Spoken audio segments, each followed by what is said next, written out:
Hello. Oh wait, I forgot to Hi. get ready for the stream. I gotta calibrate my face. Hang on. There we go. Calibration.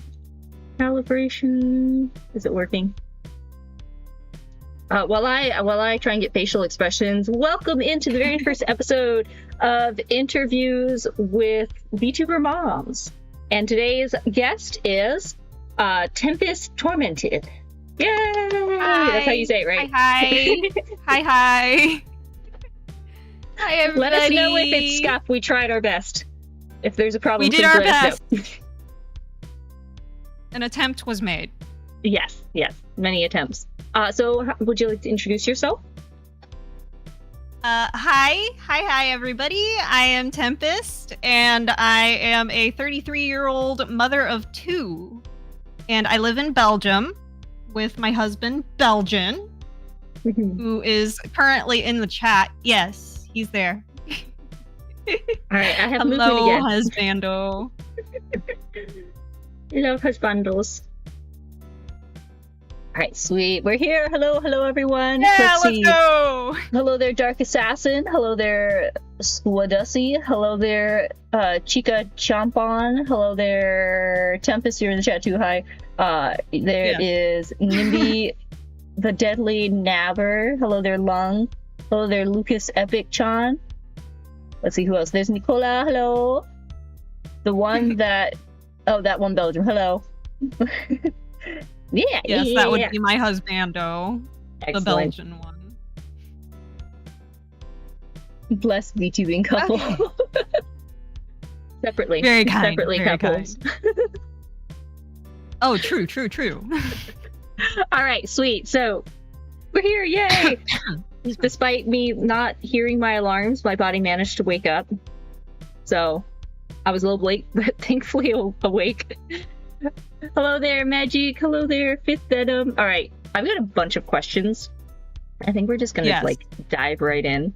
I wanted to make cute little well, I had a fancy one with lights around it, and I had lights around it, but I ran out of time. So maybe next episode they will get, whoever I interview next will have the fancy light cards.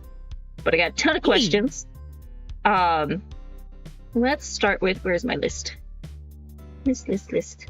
I came up with one other one from what I sent you last night. There we go. Ooh. Okay. So, all right. So first off, introduce yourself, sweet. What led you to becoming a VTuber? Well, back in 2010, I actually did do live streaming back when livestreaming.com was a thing. If anybody remembers that, hi, fellow old people. 2010. I was very much a child. Yeah, back in 2010, I had just graduated from high school, and I was paying off college by doing commission artwork, and so I would stream myself doing art. And then, nice. 10 years later, after a whole bunch of stuff happened, I just really felt the call to start streaming again. And I thought about it for a while. I had just gotten into VTubing and all of that. I've already been an anime fan for a long time, ever since I was a kid. So for me, VTubing seemed like a natural fit because it combined a lot of stuff that I already liked. And so I started streaming in 2022, I want to say. And I think that's when I started. I've been doing it ever since.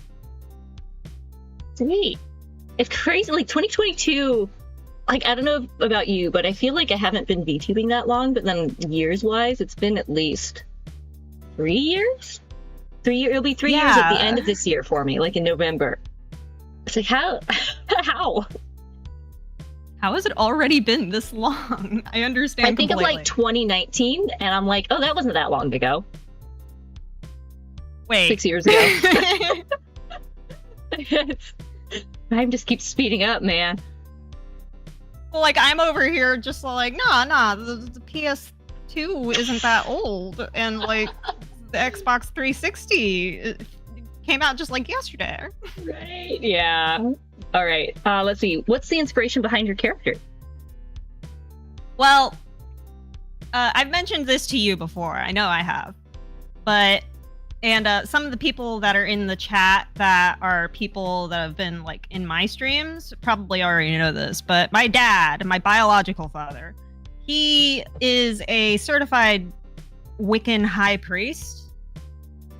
And so growing up, I learned a lot about occultism and all of that stuff. And I also am, in real life, a goth girl.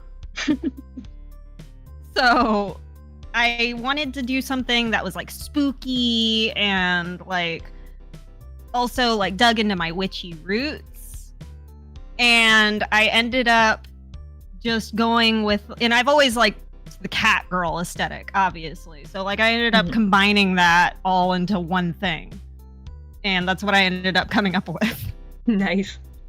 Is there like anything behind the name Tempest Tormented? Well, astute and knowledgeable internet historians will know that the naming scheme comes from Homestuck. Oh, you have to talk to Salty. My friend Salty. Yeah, I know very little about Homestuck. One time I jump scared him when he was talking about Homestuck on some day in April. They kind of freaked out. It was funny. Oh man, he was like drawing me as a Homestuck person, and I just showed up in his chat and scared him. No.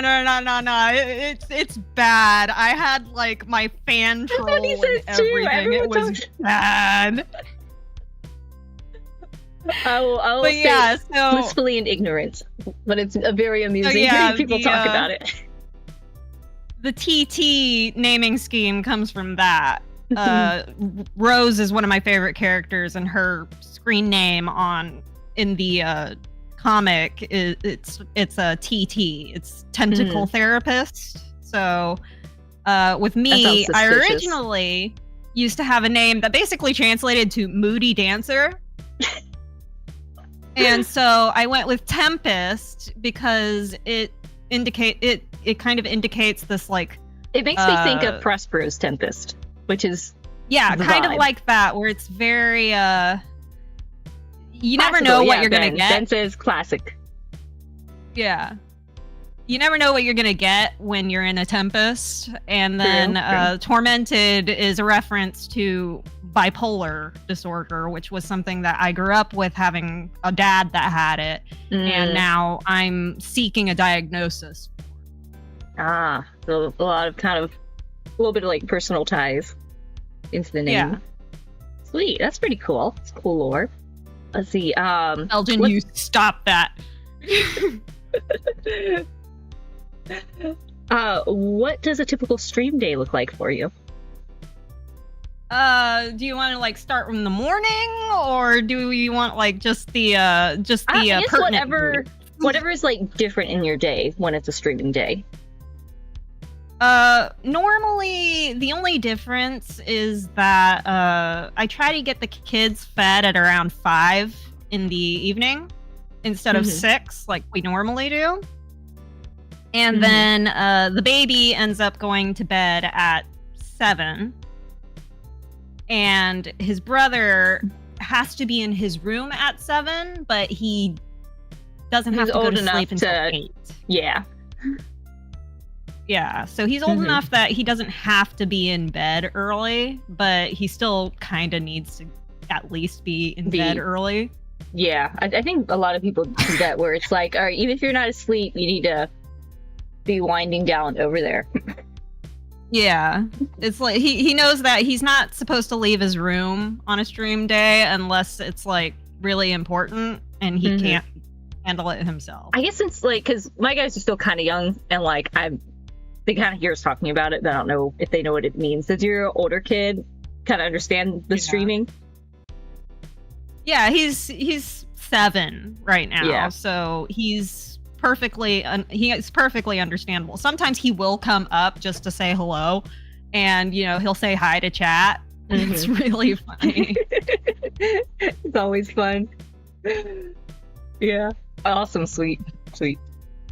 Yeah, the one struggle when I was streaming at night was we're all night owls, and Ah. like our kids picked it up, so it's not like 4 or 5 a.m. wake ups with them, really. So that's nice. But the other side is like now that we've got a better routine, and sometimes if like the day's kind of crazy, we'll get later. But like them falling asleep between, I try and get them to sleep around 9. Sometimes it's closer to like 10, or if it's a crazy day, it might be like 11. Yeah. So it was tricky, like trying to get them to sleep, and then it would be like 11 or midnight when I started streaming. Oh man, So that sounds like I'd pain. be up till 2, but then we all sleep in till like 9. So I mean, like it was just a different schedule. Like it still kind of worked. It was Yeah. but the one thing I like about streaming in the morning is if I'm doing that, and then it's so hard to fall asleep after stream, even if I end it at like 2, it could be like 3 or 4 by the time I'm actually asleep because I'm all like awake. Yeah, post-stream adrenaline. It's definitely a Completely thing. understand. So right now, and it works timing with American viewers, since like I'm in Japan, so me streaming in the morning is their evening, which is more ideal. So I'm curious when we go back to the States how my schedule will adjust around that. Let's see, next question. Yeah, for me, Oh, go ahead. it's like my normal stream time is like, I want to say like the middle of the day for most Americans. So like I usually get like people coming in during their lunch break. Yeah. There's usually like some audience for whatever time, somewhere around the world. That's the cool thing about the internet. It's some time slot. Somebody's gonna show up. For real. Let's see, what was my next question? Oh, favorite thing about being a VTuber? My favorite thing is probably just interacting with chat. Sometimes chat is the closest I get to adult interaction in my day. Relatable. I'm really a homebody, so like I don't really talk to most adults that aren't like my husband during the day. And it's really nice being able to put all the kids to bed and then come up and stream and have people talking at me that aren't just screaming, "Mama, mama, mama, mama." Yeah, definitely. It's fun, and I'm a yapper, so I love yapping. Oh yeah. Like, what was it? There was right before my siblings came in town to visit, Milliardo was busy that night at work. And so it's like I put the kids to bed and I'm alone, and I'm just like refreshing the family group chat, but they're on like, different time zone. I'm just sitting there like refreshing Discord and refreshing my family group chat, wanting to talk to someone. Mollington. Belgian is adult interaction, but it's usually stuff like, please tell me that you picked up the thing that I needed you to after work. It's logistics. Or like, it's logistics. Yeah. Talk. Like you try and make time to like chit chat and like connect, but when you've got especially younger kids, it's mostly logistics talk. You're mostly just ending up like talking about the kids, and it's like very hard to have a conversation that isn't about the kids. I feel like streaming helps like scratch. Streaming helps scratch that like creative itch. I want to make more time to edit because I enjoy editing videos. I just got to figure out the time to do it. Oh, that's the most painful part of VTubing for me. I'm terrible at editing. Would you it say also doesn't help. It really doesn't help that I refuse to pay money for editing software, so I use Clipchamp for everything. Oh man, that does sound painful. I guess that goes into my other question: what's the most difficult part about streaming? Like there's editing streams. Like, do you have like a goal you set yourself for like how much you try and like edit and put stuff out, like shorts and things? With shorts, it's a lot easier because since I stream through Twitch, they have the clip feature. So I can just download clips and post those, and it's a lot more brainless than having to like actually splice a highlight reel or something. And highlights, I hardly ever do those. It is a banner day on my channel when I do one of those. Is that a Twitch term, banner day? No. That's just one of my old-fashioned phrases that I use a lot. Okay, I'm really curious. What does It's Banner like- Day mean? It's like it's a parade day where you're like okay. throwing streamers, you got banners everywhere. It's like Okay. a big deal when A lot I of decide effort. to actually edit something. See, I have all these ideas of things I want to edit. Like, even, I don't know, I have so many things that I've like half started and like want to get back to.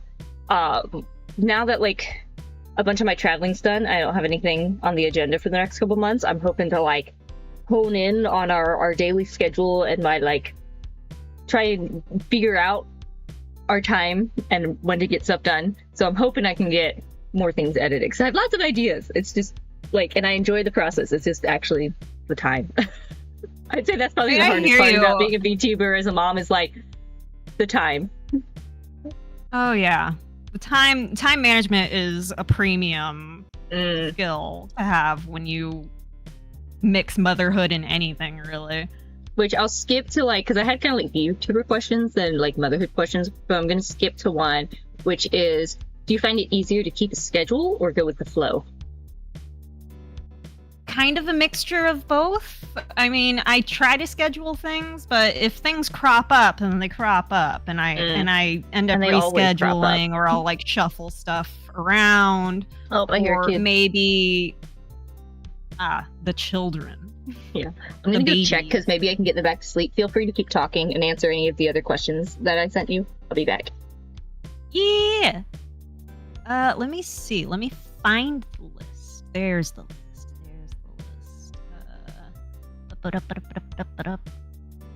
Challenges that I've faced in balancing streaming and daily life. Probably the hardest thing, chat, about being a parent and a content creator in general is figuring out when to turn off and just be in the moment. Because like, especially if you're just a general content creator, like you do like Instagram or like some kind of influencing, or maybe you're a VTuber, it is really hard to decide when to put the phone down or stop recording and just live in the moment. It truly is. And this is one that I struggle with a lot, is putting down my phone and stopping doom scrolling on social media and seeing like what everybody is up to, like what the big VTuber news is that day and stuff like that. And just like putting my phone down and being all like, you know what? I'm not going to do this today. I'm not going to fucking do this right now. I'm going to just put my phone down and enjoy the fact that I'm like here with my kid right now. And that's probably the hardest thing to do. Shut up, Belgian. I do not just read fanfiction until 2 a.m. Absolute keynote. True, Potato. True. Hi, Felix. Hi. I see you in Mollington streams sometimes. How are you? Squid, nah, I'd real life. Very true. Very true. It can be difficult to choose real life over content creation and everything. And I've always made it a point from the very beginning to just be like, hey, you know what? This event that I'm doing with my family is way more important than streaming. I am going to take today off and I am going to spend it with my family. Oh, okay. That makes sense, Felix. That makes sense. Well, glad you showed up. Minna is just checking on the dough baby and the, just the children.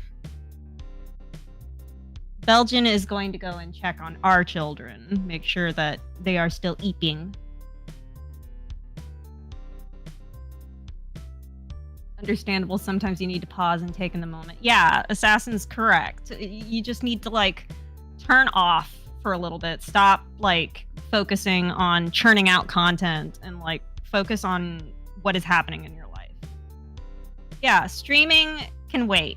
That's right, Chica. The moments with the family really are priceless. And like, especially since Minna and I both have very young children at home. For me, the tiny terror is 2 years old, and she has young children as well. So that time goes so fast, goes so fast. And you just want to be there for every moment you can, because if you blink, then it's just gone. It's true. Like, I know a lot of people say that, like, oh, you'll blink and you miss it. Then they're completely correct. Because, you know, it doesn't feel like the little terror is 7 years old. But he is. And, like, I'm like, where did the time go? He's a beanpole. He's almost as tall as I am.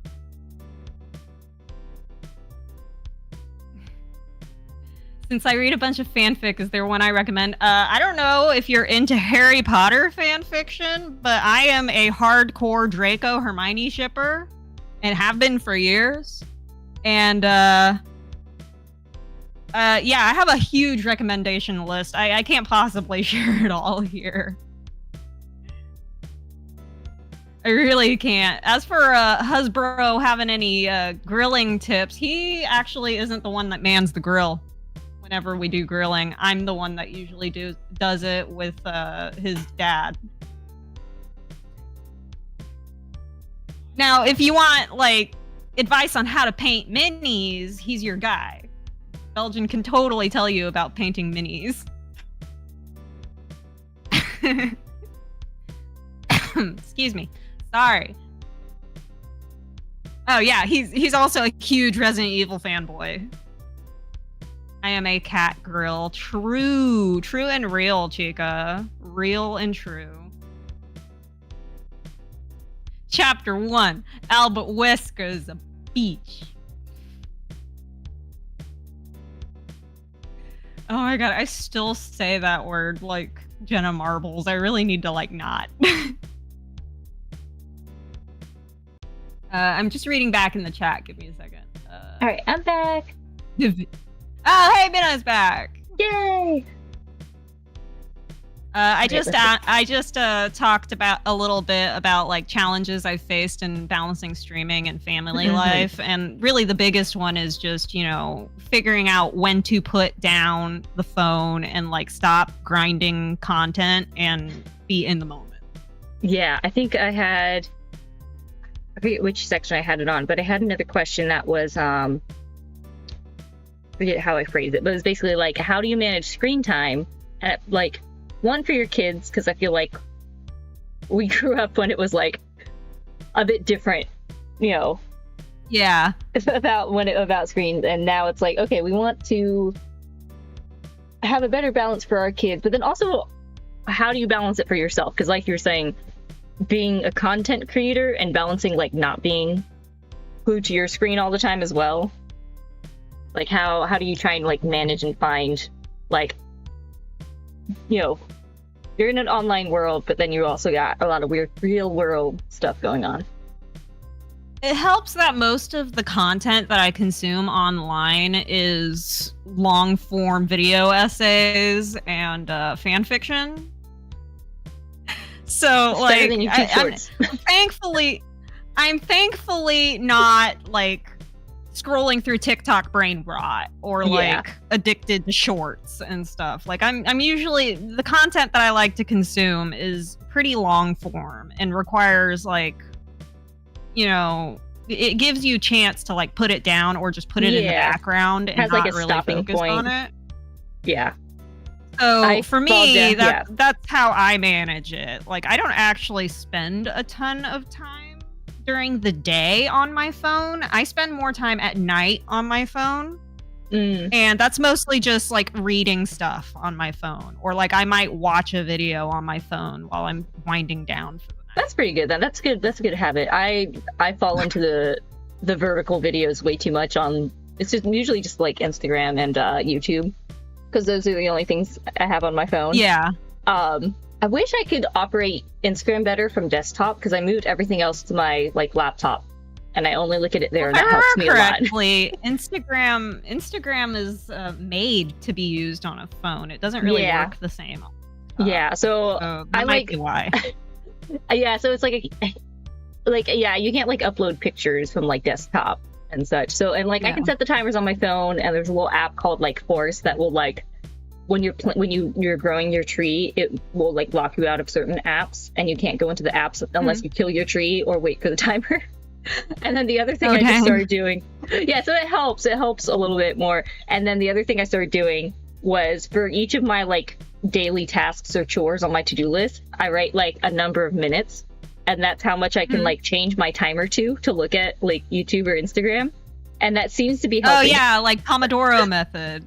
So it's like a reward, a game, because like during Lent I was able, like it's always a mind thing, like during Lent I was able to like not look at any vertical videos, and then of course like Lent ends and I'm like, oh, now I technically can, and so then I look at too much. So anyway, I started a game with myself, and so far it's helping, of like I have to like earn minutes on my timer by chores. Very neurospicy coded. Very, very nice. You know, it's funny. Like, I definitely have like certain tendencies, probably like ADHD wise, but I've never been diagnosed, and I don't think it's ever like reached a point of like feels like things are interfering with my like life and ability to like, you know, do things. I'm a little quirky. Just a little quirky. She gets a little quirky at night, chat. A little bit of spice of life. But yeah, as for your question on managing screen time for the kids, that is actually the hard one for us, because I've told you, but for chat's benefit, the little terror, my eldest, he is ADHD and autism, and unfortunately, when we had him, my husband and I both decided that we didn't want to give him a tablet, but we would occasionally like put like a TV show or something on our phones for him to watch. And so that gave my in-laws the go-ahead to be all like, oh, let's get him a tablet. And it has been a struggle since, and especially since last time, like a couple of months ago, they decided to get him a laptop, like a full-blown laptop. And so we finally got the school to like be on our side and be all like, hey, you need to reduce his screen time. Oh, it is a struggle. So they sent home like a paper to his grandparents with like tips on how to reduce his screen time and stuff. And it's kind of been working, but it has been a struggle. Yesterday he did an oopsie, and he snuck out into the living room where his grandparents had plugged in his laptop, and his grandfather caught him in bed with the laptop at 1 a.m. Yeah. And he had school. So I know. Yeah, it is, because it's like I get it, because like I struggle with not staying up till 1 a.m. on my phone, so like I get it, but at the same time, like I want to I gotta still step in, because I know like sometimes I wish I had someone to step in on me, you know, to like, because you get so stuck sometimes. I feel like I get stuck, and I'm like, I'll look at the time, I'm like, the time's passing, I need to get off of this, and then I don't. And then like once that door's open, it's hard for like, it's like, oh, they have a thing. And especially it's a little bit of neurospicy, sometimes it's really hard to like switch gears or move on, or like not fixate on the thing that you want. Especially like mine are still a little bit younger than your oldest. Yeah. And like I definitely noticed like a difference in my oldest when he has too much time, and with trying to like make a better schedule to my day. Like I'll have to send you a picture. I like wrote out a whole bunch of like time blocks and everything. So like when you're staying home with the kids, it's like it's great, but also you gotta hold yourself accountable, and it's hard when you're also chasing kids. But I'm attempting, you know, kind of time blocking and stuff. And so trying to like have an expectation and like sticking to it of like, okay, no, this is the time, you know, like quiet time or whatever. And we're moving that direction. I just need to like, but then I'm like, you know, yesterday I was trying to get stuff set up for this stream, or I'm like I need to like actually finally declutter my house, and the house is like wrecked right now because we like just ran around while my siblings were in town, so like nothing was clean. Dang. So it's like, it's hard because it's like it's handy when they're watching something, but then it's the like, I'm trying to get better at like making sure I like hold all of us accountable to like the times that I've set, because my oldest is such a negotiator and like persistent. So trying to like stay consistent and like do what I say I'm gonna do, like, and when I turn stuff off. Oh yeah. Yeah. So it's definitely like a struggle, but I feel like it comes and goes. There's always an ebb and flow of like doing good, you slip back a bit, try and get back into it. You just keep trying. Yeah, I mean, I'm a lot less strict on TV. Mm-hmm. So, like, usually what I'll do is I will go onto, like, the official YouTube channel for, like, Miffy or something, and I'll put that on for the kids. And they'll sit and watch that, and I can get stuff done. Yeah, that's kind of what I've been doing. We have, like, a laptop and a monitor in the Tommy room. And my trick is I, like... For a while, I would only let them watch like the YouTube Kids, where I've like put specific videos on. But then there's some stuff that's not on there, and it would always be like they'd play something, but then they would see like the play next stuff, and it would always be those really random things that then they want to watch, like the hamster going through the maze, or the guy with like the Mentos and the Coke, like doing experiments. I don't know. There's always the random stuff where I'm like, it's not bad, but it's also not great. But my trick is I go to the certain channel, like they like the Outdoor Boys, Wildcrafts. I need to just get some Wildcrafts like CDs. And oldest is so into Hollow Knight, so into it. He's actually pretty good at it. Hollow Knight. He can get the Gross Mother, that first little boss. He can beat her pretty quick. He keeps like restarting his game and speedrunning it. My kid. The little terror is obsessed with like Minecraft. He recently really got into like computer viruses and like how they work. Oh wow. He also had a period of time when he was obsessed with like emergency broadcast screens and things like that. He had a period when he was obsessed with like ocean, like marine biology and like geography and stuff like that. It was crazy. So fun. So like he goes through phases of stuff that he's interested in. I'm like, okay, not too much screen time, but at least like playing Hollow Knight seems a bit better than just watching TV. And I'm so used that like this is gonna be his childhood game. Hollow Knight's gonna be his childhood game, and he loves the lore and stuff. And I found like a couple channels that are like family friendly streamers and like lore videos. Oh, and then the other trick that I make sure, so if I'm on regular YouTube and I don't want them to see like random stuff to ask for, I make sure it's in that like long form so you can't see the play next.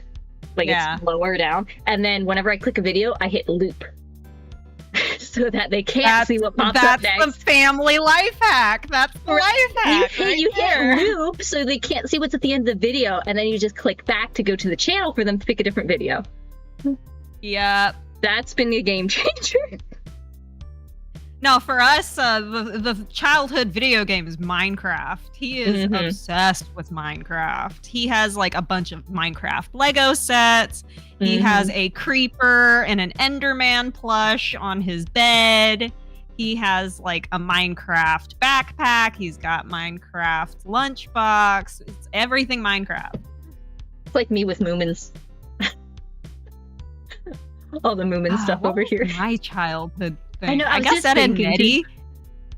Ed and Nettie was like my big childhood thing. Like I loved Ed and Nettie. I remember when it first came out, and it was mind blowing for me how like they made all of these gadgets and stuff just to scam kids out of their money.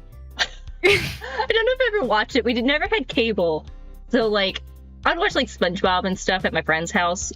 But we didn't have like cable at our house. We had, videos, VHSs, and one Netflix mailed DVDs. Oh my god, no. I can't think of any of my VeggieTales was another thing that I grew up with. Love VeggieTales. I found out that they had VeggieTales on Netflix when the Little Terror was still a baby. Aww. And so he watched a lot of VeggieTales when he was a toddler. Yeah, VeggieTales is great, man. Oh, also, people are talking about Silk Song. Yeah, I can't wait till Silk Song like actually comes out, and then we release like Dough Kid on it. I can't wait. Oh, Dough Baby is gonna love that. I know. All right, let's see. We got more questions. Let's see. Let me go back to the VTubing ones. Let's see. What's your favorite kind of stream, either to watch or like do yourself? Karaoke streams. I love doing karaoke streams. They're my favorite ones because like I really get to let loose and have fun with it. And Definitely. like a lot of people really like them. Those and my Warhammer mini building and painting streams seem to do extremely well. And they're both things that like really interest me, especially right now. I've gotten more into Warhammer because before I only really knew it through the memes, right? Mm-hmm. And then I started like actually getting into like the lore and everything. And now I read books. I have a stack of Warhammer books that I still need to finish. But like the Warhammer streams and the karaoke streams are my two favorites. Oh, those are fun. Let's see. I'm gonna try and get. Passing, I'm you're gonna too try and nice. stop myself from nice. talking more, so we can get through some more questions for you.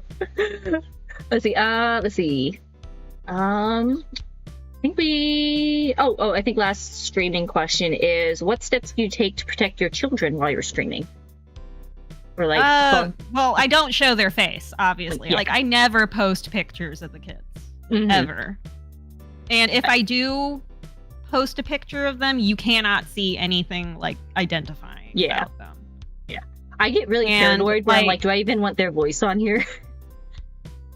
I don't really mind the voice so much because it's very rare that my oldest will come up here and start like, because my office is on the 3rd floor of the house. It's a finished attic space essentially.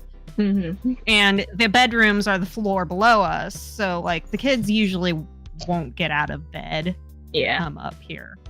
Yeah, I think it's like I don't mind them popping on. Sorry, Squid is leaving the chat.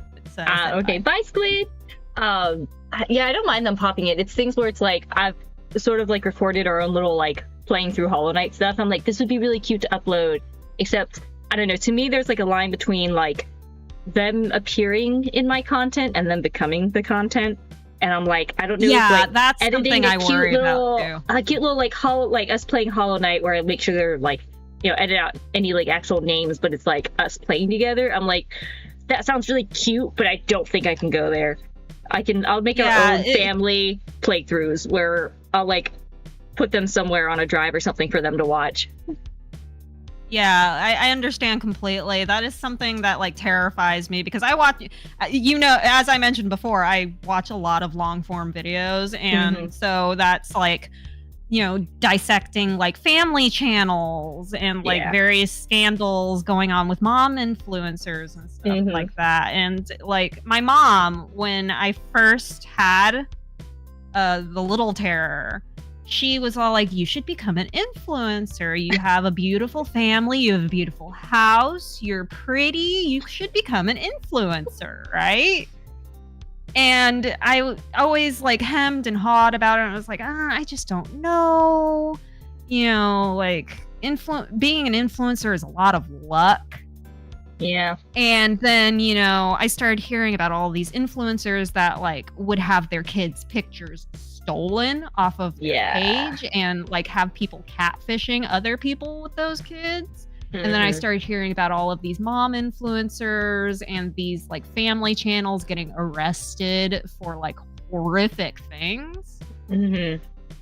And that like pretty much solidified it for me. I was just all like, see, it was a good idea to like be kind of skeptical of becoming an influencer. Yeah.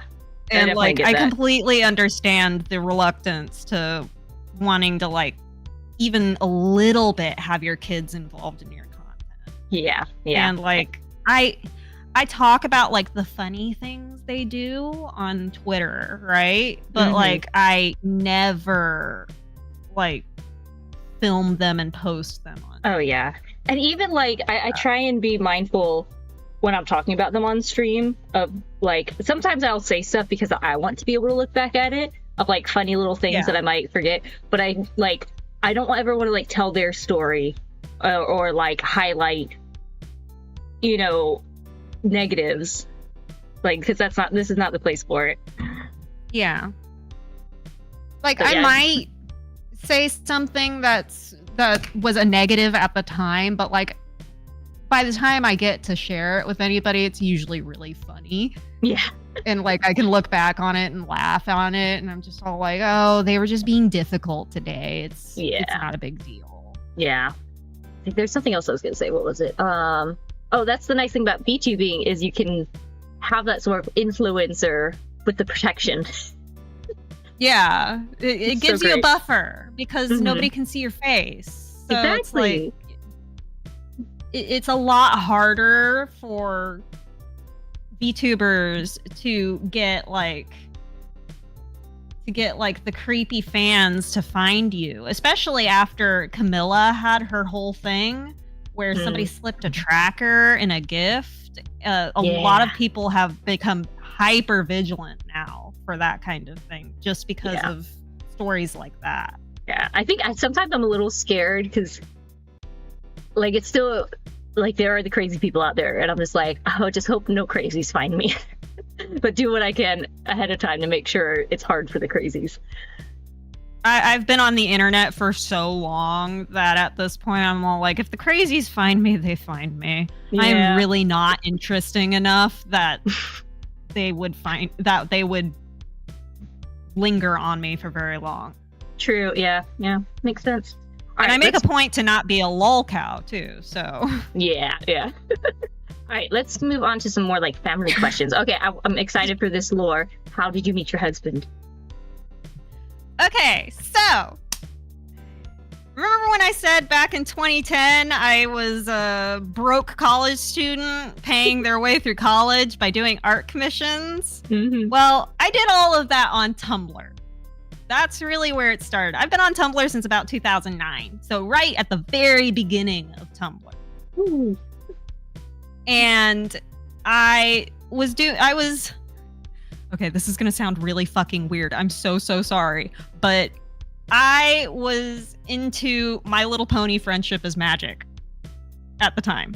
It's a good show. And so I was doing a lot of pony art, right? And my laptop fan broke. It was making one of the blades had snapped and it was making the whirring noise. You guys probably know what I'm talking about. And so I needed like $20 to $40 so that I could buy a new one and an extra new one just in case, so I could fix it myself. And Belgian, who was like one of the reposters, like one of the rebloggers in the scene at the time, he and I were familiar because he would sometimes reblog my art, and he saw that I needed money, so he was just like, "Here you go," and sent me $40. Aww. Yeah, he was kind of a shit poster before shit posting was really a thing. And after that, you know, we started getting closer as friends, and then we got together in like, what was it, 2012, right? It was like 2012 when we got together. Aww. And it was mostly just because, you know, I slowly began realizing that if anything happened to this guy, I don't know what I would do with myself. I didn't know what life, I decided that life just would be empty without him, you know? Oh, and so I love how he says it was the fact that he didn't know you were a woman when he sent you the money. He didn't know that I was a woman, and then I posted a picture of myself once, and he's just like, just being a bro. Yeah. Oh, that's great. But yeah, like as I was saying, you know, I was the one that confessed to him, and I was so nervous. Like I was so nervous that I legitimately threw up. Before I like messaged him and was just all like, "Hey, I don't know if this means anything to you, but I really like you." Aww. And then in 2014, after like 2 years of online dating, I moved over here to Belgium and we got married. It was a very 90-day fiance type deal. Oh wow. Did you get a chance to like meet up in person before that? Oh yeah, he I figured. had a steady job. Because he's 4 years older than me, so he already had a steady job and everything. So he was able to pay to come over and visit me, and sometimes he'd pay for me to come and visit him. Mm-hmm. And so yeah, ponies brought us together, and we've Friendship been is shitposting magic together and also online love. ever since. Sometimes friendship is so magic that it turns into love. That's the best kind of love. Aw, that's so fun. But yeah. Package deal, do not separate, just like Amazon. Aw, yay. That's a really cute story. I love when it's like, yeah, the realization of like, yeah, this person needs to stay in my life because like, it would not be the same without them. Exactly. That's so cool. All right, Like the thought of them ever leaving your life is just terrifying. Yeah, especially like now. Like, you better not die on me. It's like, don't die. I still need you around. Oh, it's a scary thought. I mean, it's gonna happen eventually, but you just hope it won't for a while. At least let us get to like 60 before you come. I know, we need to be old and wrinkly together. Be so fun. At least to 60. Right? Yeah. Gotta take care of yourself. All right. Let's see. He's saying that he's going to cheat death. There was like a meme or a comic or something where it's like, oh gosh, I'll have to find this and send it to you later. It's something about like necromancy and like, you know, your spouse or something. I think I know what you're talking about. I think I know which one you're talking about. Yeah, I'll have to look and see. All right, I've still got a bunch of questions, so I'm gonna keep pushing on. Yeah. Let's see. What's something that surprised you about motherhood? Well, as you know, but chat might not know, my first child, he was very difficult. He was born a little bit smaller than is considered normal. And he was like 3 days early, so he wasn't like totally like early. He wasn't a preemie or anything. He was just a little small. And he was a very difficult baby. He wouldn't latch properly.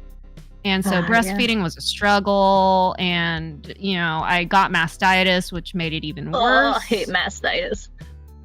And then, you know, about a month into his life, he ended up getting RSV. And, like, it was bad. He could not breathe at one point, and he was, like, starting to turn blue.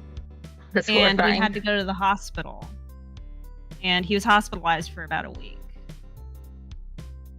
Yeah, we talked about this before, but I just can't even imagine how hard, especially like the first month. Oh gosh. I remember being in the hospital room and like praying to whoever was listening to save him and like help him fight, because I was just absolutely shattered. It was bad. It was a very traumatizing. I'm gonna cry just like thinking about it. Oh, I'm like tearing up right now. I know. It's so hard because it's like your heart is outside your body when you have a kid. Yeah, it really is. And like looking at him in like the hospital bassinet with the little like face mask on him was heartbreaking. Like I cried so much while we were in the hospital.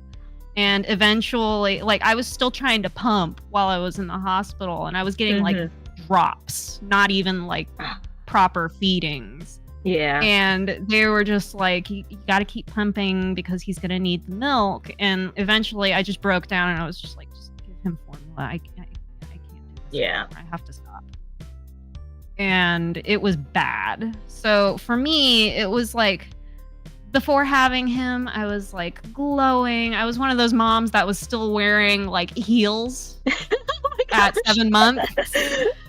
Crazy. I don't even wear heels not pregnant.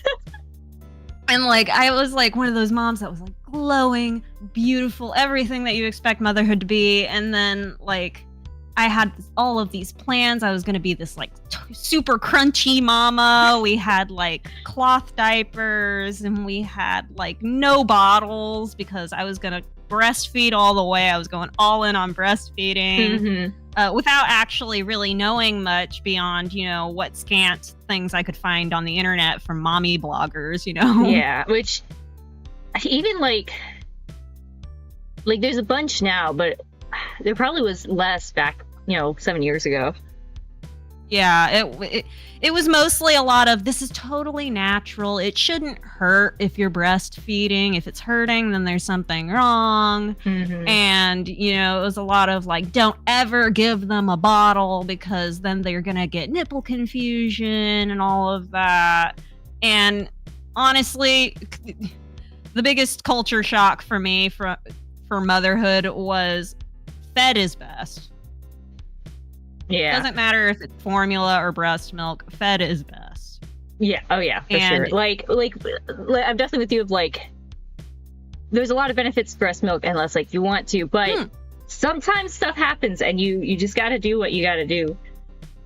Absolutely. So it's hard because especially back then, I think that was like a little more in like the one of the big surges of like the crunchy and like wanting to do this, and it needed to balance out a little bit. Oh, and baby wearing and gentle parenting were like huge back then.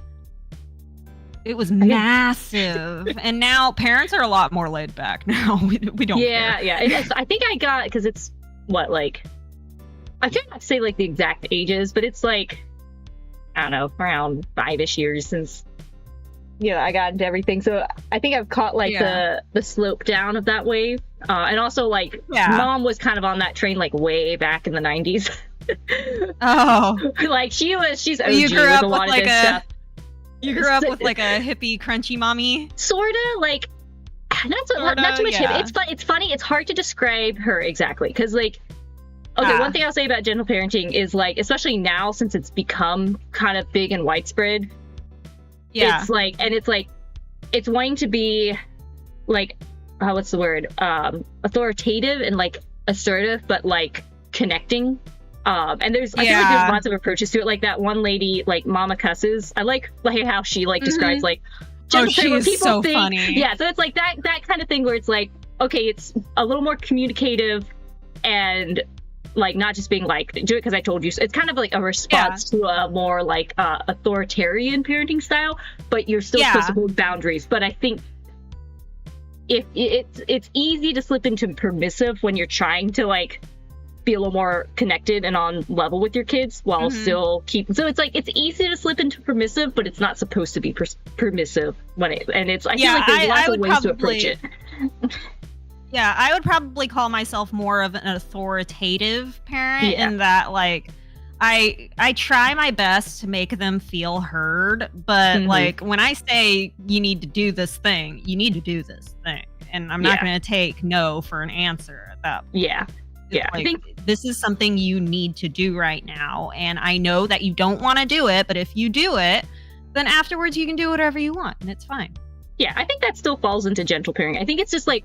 Yeah. The way I think of it is like you're holding boundaries in parenthood, whether you're doing it harshly or more in a, I guess, compassionate or understanding way of like, yeah, I know you're feeling, and I think it does help, especially when they're young, to like help verbalize what they might be feeling and like identify that. And so being like, you're feeling this, but you can't do this action, or you can't, you know, I'm still going to protect you by either when they're little, you know, physically stopping them or whatever. You know, it's just kind of the approach of how you hold that boundary is how I think of it. Yeah, like, for example, today, Tiny Terror, the 2-year-old, did not want to take his nap. He wanted me to open the playpen and let him run around the house that I had just spent time cleaning up from the last time I let him run around the house. And so I picked him up, and he immediately like scrunches himself up and starts crying, right? As they do. And he does not want to like sit on my hip like he normally does. He wants to like starts moving sideways. So I like put him under my arm like a log or something. And I'm just like, you want to be sideways? All right, you can be sideways. And I carry him up the stairs and I put him in his bed, and I'm just all like, good night. And I closed the door, and he cried for like 10, 20 minutes, and then he was over it. He went to sleep.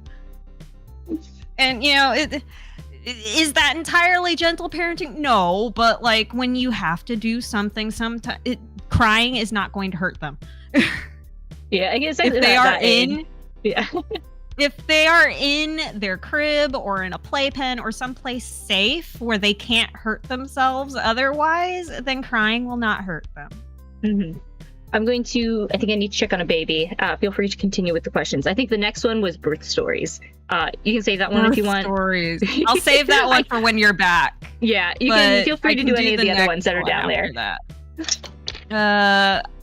Best parenting advice I've received. Well, I've read the mommy bloggers. I've read the scientific papers. I have consulted with other moms my age, and the best advice has come from my mother, of all people.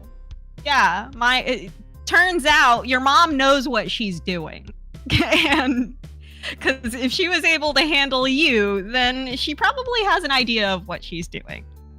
And my mother's advice was just give them a structure to their days. Have a routine. You don't have to have it like strictly scheduled out, but at least have a routine in place so that they understand what is going to happen. So less scheduling, more just routines. The baby's awake. Yeah. I'll say I'm bad at routines too. Oh yeah, I'm very bad at routines.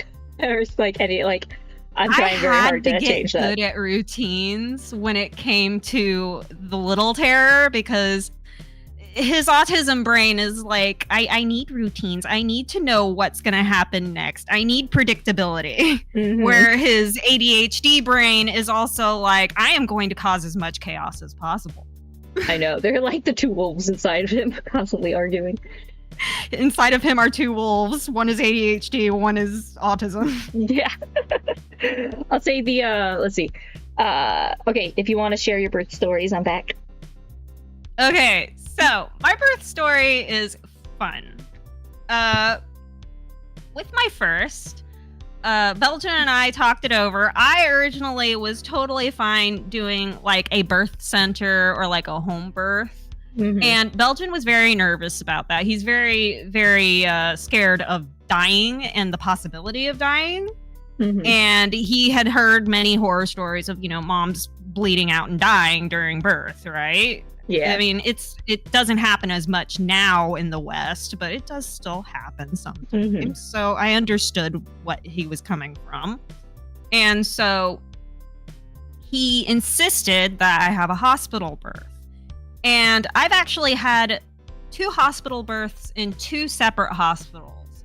So I was able to compare and contrast the two. Yeah. A little bit, the 2 experiences. And my first hospital that I gave birth in was in the city that we were living in at the time.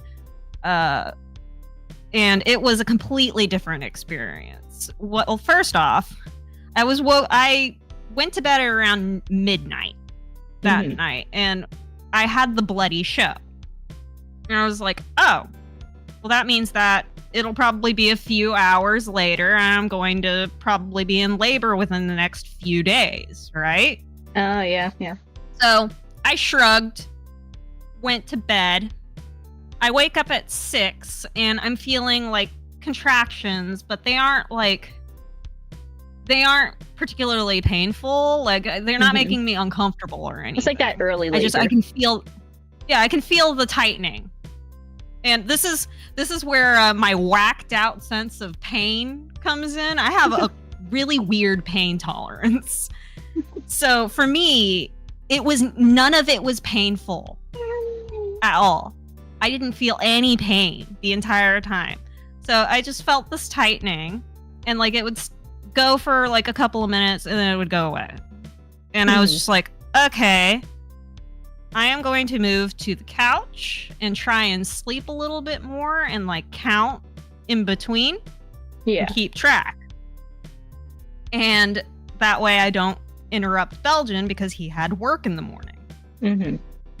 And so I go onto the couch, I set up a blanket and a pillow, and I just sit there and I'm like half awake, keeping track of the contractions because the contractions would like make me wake up just because of the sensation. And then by the time it was like 7:30-ish, they had gotten to the point where they were like, I think the go time is like 5 minutes apart for like 2 minutes long or something like that. I don't remember exactly. It's something like that. Mm-hmm. But by the time it hit that point, it was like 7:30. And so I was like, okay, this is clearly not going away. This is pretty regular.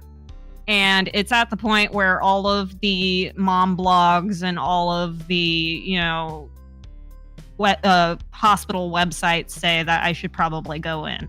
So I go into the room, I shake him awake, and I'm just all like, honey, wake up. And he's like, He's like half awake. His eyes aren't even like fully open. He's like, And I'm like, I need to go to the hospital. The baby's coming.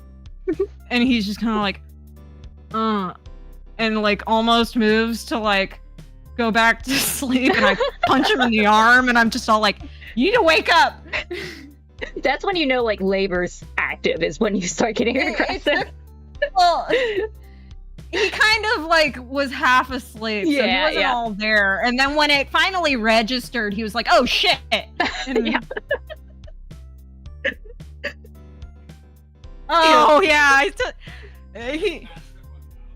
he reminded me that when I first told him that I was pregnant with the little terror, it was like 6 a.m. I had woken up for some reason. And I had taken the test with me, and I saw the positive test, and I was just like, honey, wake up. And he's just like, And I'm just all like, honey, the test is positive. I'm pregnant. And he's just like, cool. And then he rolls over and goes back to sleep. Anyway, back to the birth story. Yeah. Back to the birth story. So 7:30, I wake him up. I already had my hospital bag packed. I was ready to go. And I had packed one of the cloth. I was like 3 days to my due date. Okay, yeah.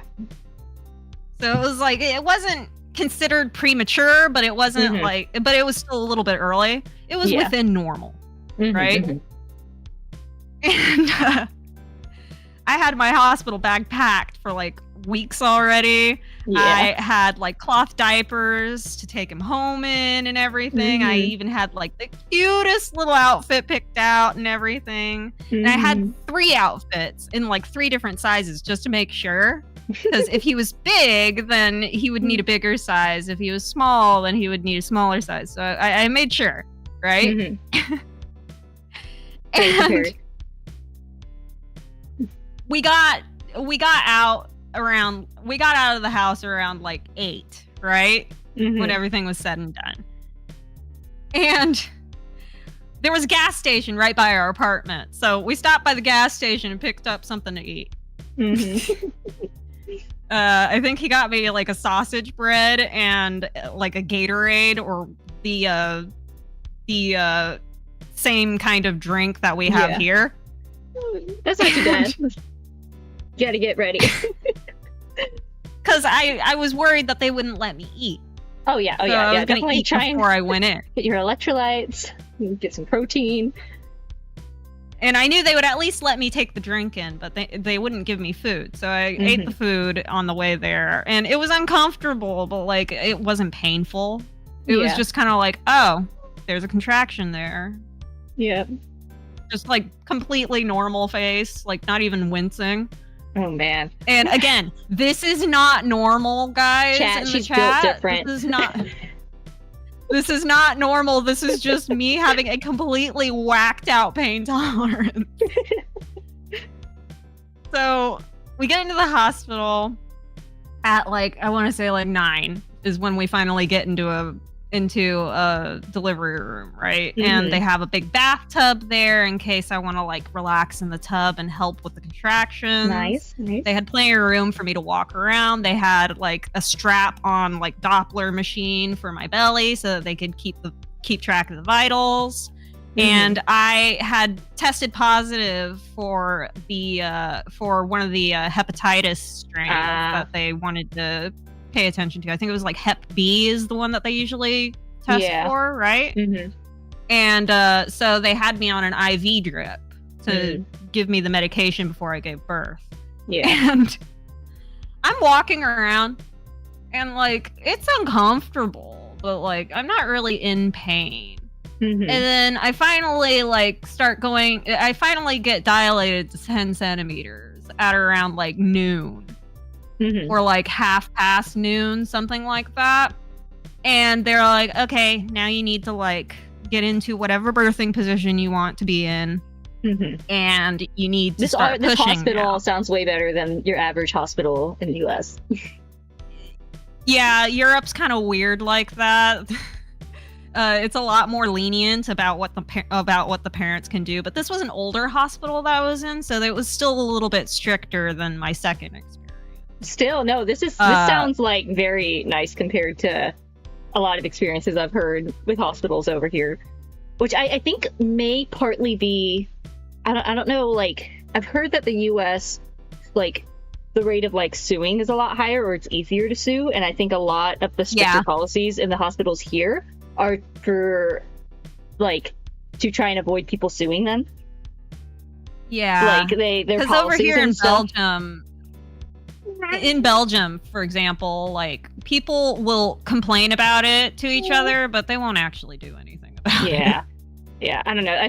I think sometimes the fear of like doing something, like there's what the natural childbirth the Bradley way. I read one, I think with the second one, or no, it was the first one. I read with the first one, and one thing they pointed out is like, you know, the little strap. I think it was the strap.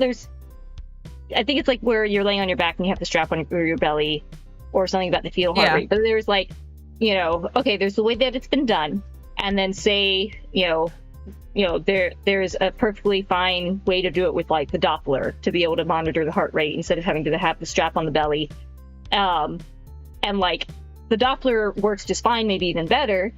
But since the strap is what everyone uses, if you don't do what everyone does and then something bad happens, might open you up to being like, you know, if you get sued, it's like, well, why weren't you doing what everyone else was doing? I don't know. That's like one reason I've heard. But it sucks though, because it's like they're trying to protect themselves.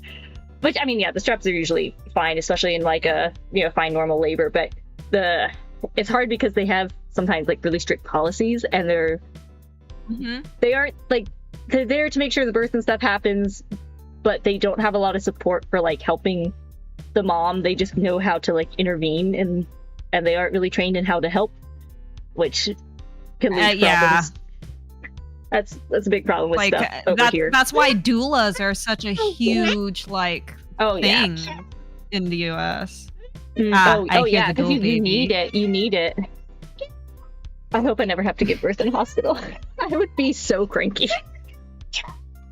Don't talk. I can't talk. Anyway, continue. The dough baby. Anyway, so yeah, I decided that I was going to birth on my back. That was what felt right for me in the moment. And so I got back. They had my legs up, and they had me push. And I didn't start feeling pain until I got on my back and like actively had to push. That is when I actually felt pain. Pushing is something else, man. And at one point, they told me that I had to stop pushing because they had to like give me the episiotomy. So they had to like give me a little nick. And I was just all like, I don't know if I can stop. And they did it really quick. so that I could keep pushing. And I pushed and I pushed and I pushed, and after like a few minutes of pushing, at like 1:15, he was out. Sweet. And they actually told me put my hands out. Yeah. When his head finally got through, so I was able to like carefully guide him out. Yeah, I did that with my first too. It's so actually my mom got a bunch of pictures because like afterwards it's so surreal that like that actually happened, that I was sitting there looking at the pictures like, whoa, oh, yeah. how You're like, whoa. crazy. It's so surreal. It's so surreal. But yeah, they told me put your hands out, and they helped guide him out and like put him in my hands, and then they immediately had me put him on my chest. Yeah. And he was sobbing, he was crying, he was like all covered in blood and guts, and it was one of the most exhilarating experiences of my life. It's crazy. And then especially like I remember especially with the second one, that like cocktail of hormones that hits you afterwards. Oh yeah. It's like the best. It's like I had this tiny blood and guts covered human on my chest, and I'm just so like, I will never let anything fucking hurt you. And then they get older and you're like, why? I may have to revise that. I know that. I remember that feeling though, of the tiny little newborn and knowing that they are going to get hurt in the future and just like wanting to cry about it. Oh yeah. I got snails. You got snails? You don't have any in your hands right now. This dude loves snails. Snails? Snails are cool. You got snails. I have pictures of like him with piles of snails in his hands. Especially when it rains here. Oh my god, that's the best. It's My kid loves snails and like frogs and chickens and stuff, I so have to I confess, have a lot though. of pictures.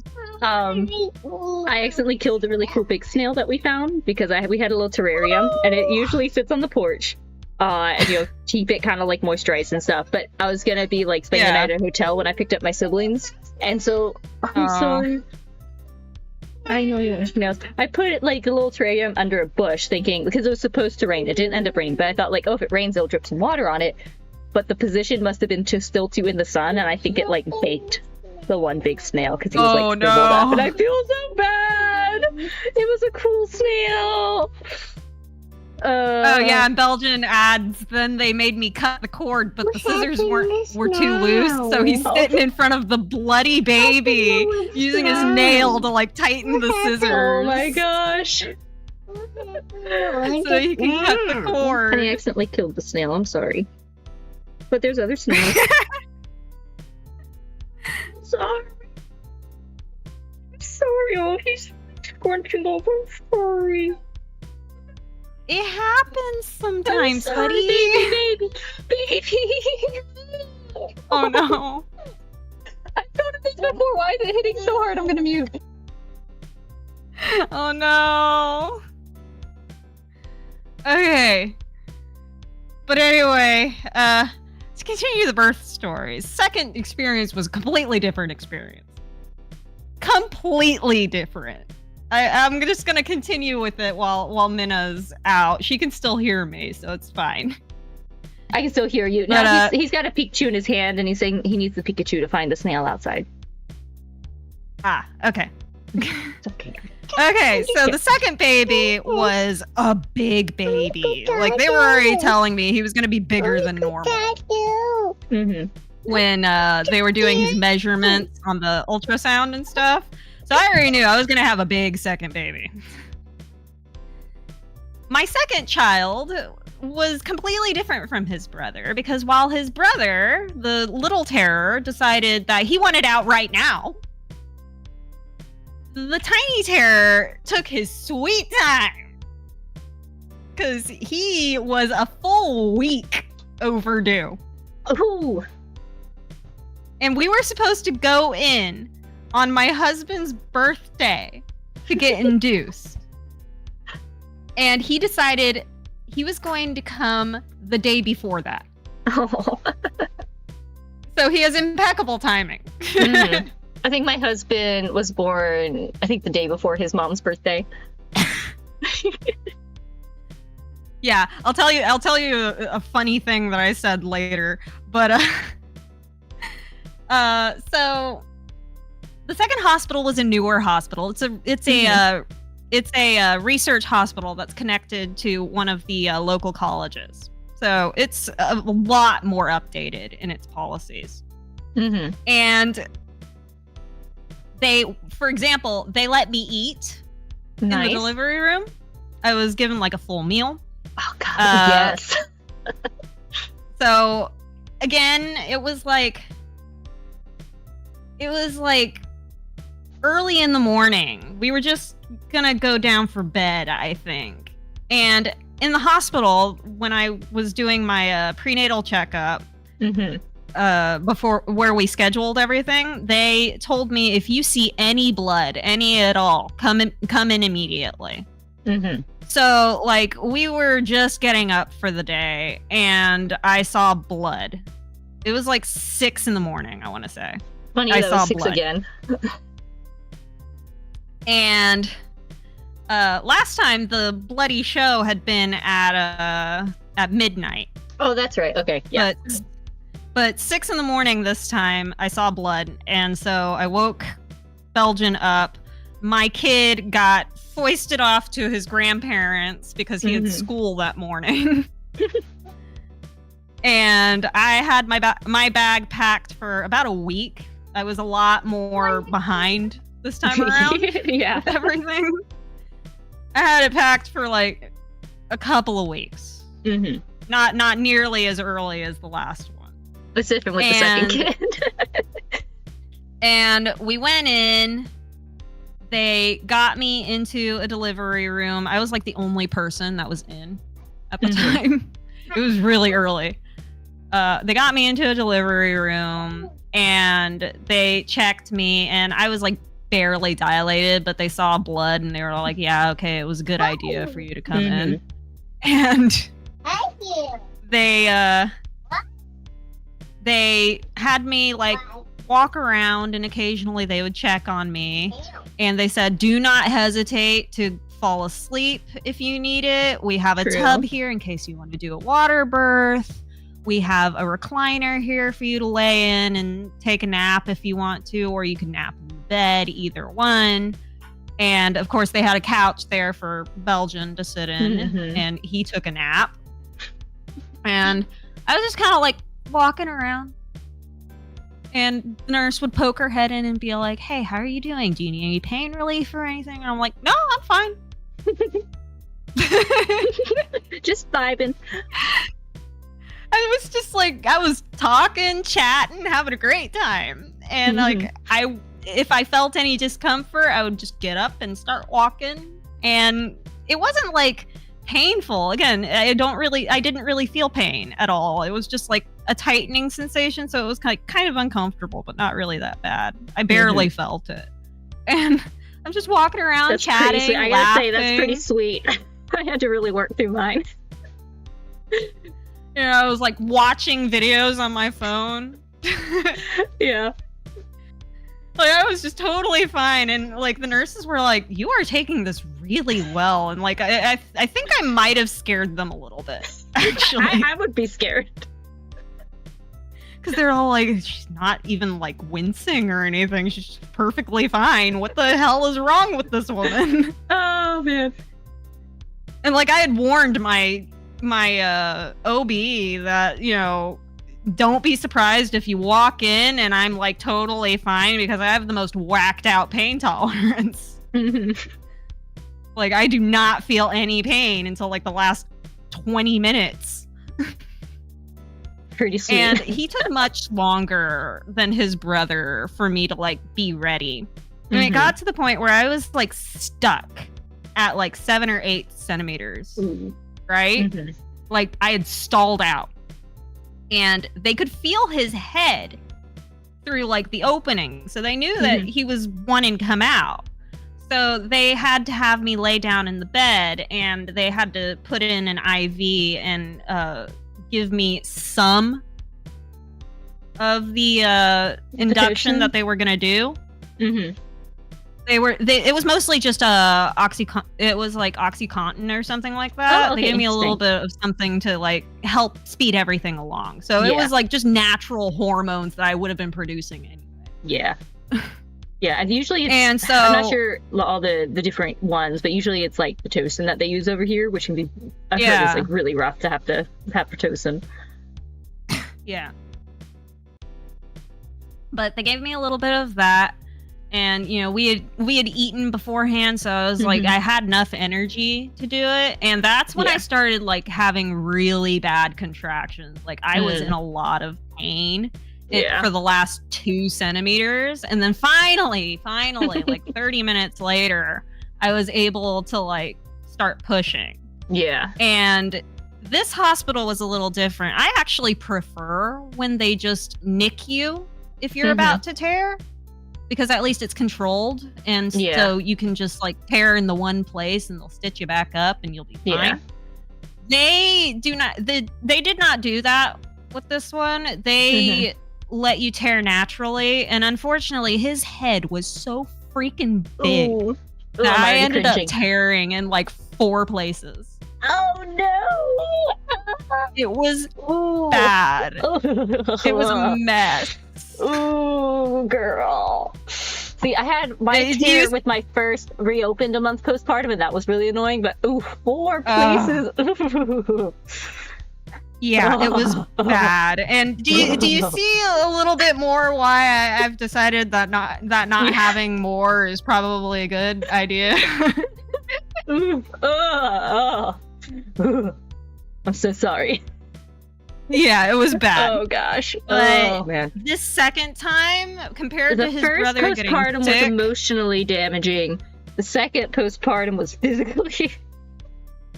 Yeah, but he was the easiest baby. He latched on perfectly fine. Aww. Fed like a champ. My milk came in like literally the day after he was born, and I had been smart this time around. I had done more research. Because there was more research available now. Yeah. And I found out that you can express breast milk, like colostrum, before birth. And so I had like little tiny syringes full of colostrum, like 10, like they were like 5 or 6 milliliter syringes. Oh, nice. So they were like itty bitty ones, but they were completely full. Yeah, and their stomachs are so tiny when they're born. Yeah, and I had a freezer bag of like, I want to say 8 of them. Just to, be sure that I had enough to supplement, especially at night, because I knew that they get extremely hungry that first night. Yeah. Because they're like, they suddenly start growing their stomach a little bit and they want more. And if your milk hasn't come in, you really want to have extra on hand. Yeah. I think for me, it took like maybe 3 or 4 days for the milk to come in. Like there's a little bit of that, like, like I'm very, very grateful that like birth has been smooth, breastfeeding has been smooth, but it's still, those first couple days of like, you're just like latched all the time trying to like get all the milk to come in. They're getting all the colostrum and everything. Like with the little terror, he hit that magic moment like 2 days after birth, and he like chewed me up. It was bad. Oh no, it was really bad. Like I was bleeding. It was that bad. Oh gosh. Ooh. And later I found out it was because he probably wasn't able to latch because his mouth muscles weren't strong enough, because that's a problem with autistic children.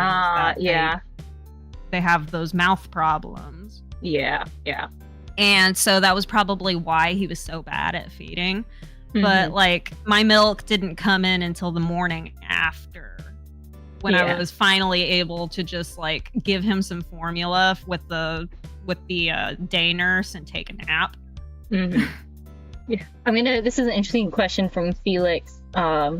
He says, this might be a sensitive question, but have either of you had kids via C-section? I was a C-section baby, and I wonder how it would have gone down outside of a hospital. So one thing I'll say is, having done home births myself, it's very proactive, and if there's any like like there's signs to look for to like go to a hospital well before you might need a C-section.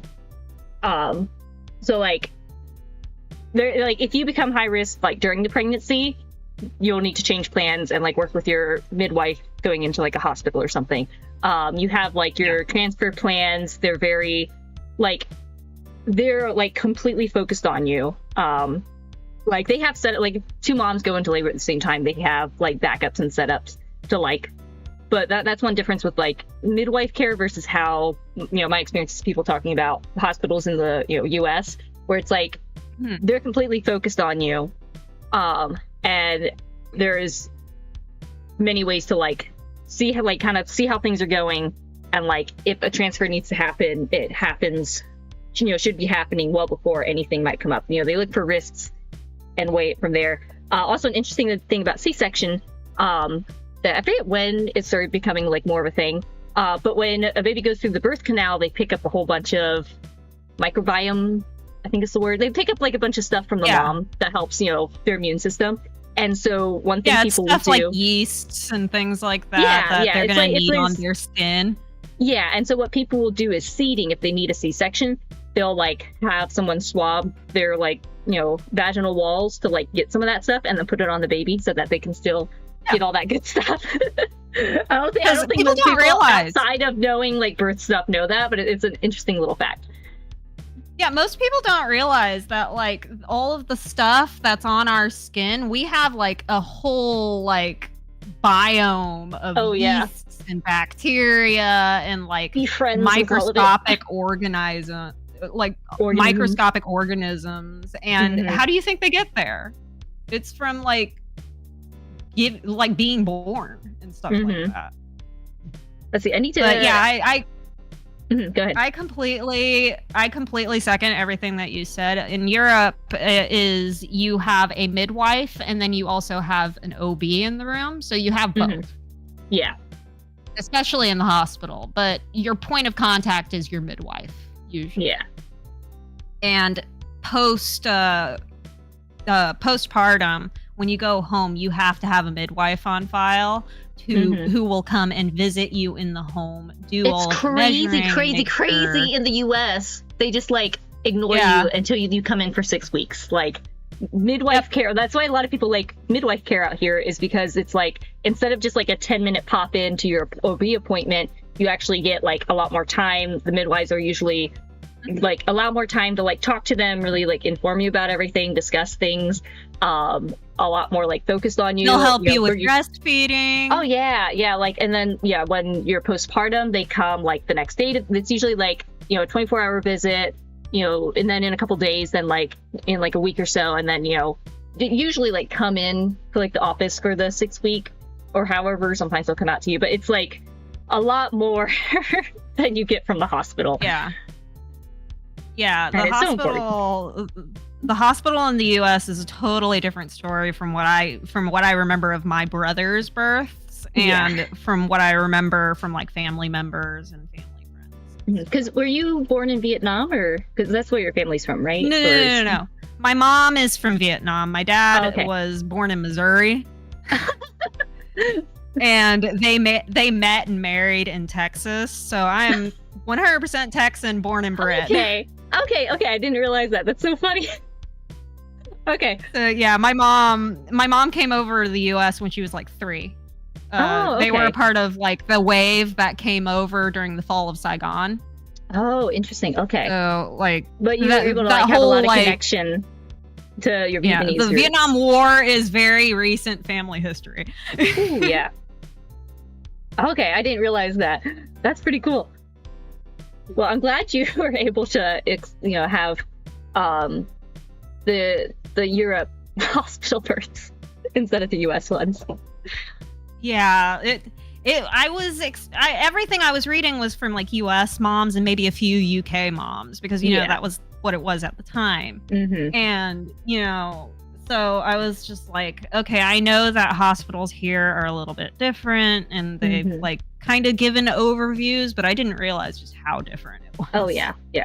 Okay, I will ask, because I know it's like late for you. Do you want to like, how much time do have left? Because you'll need to sleep at some point.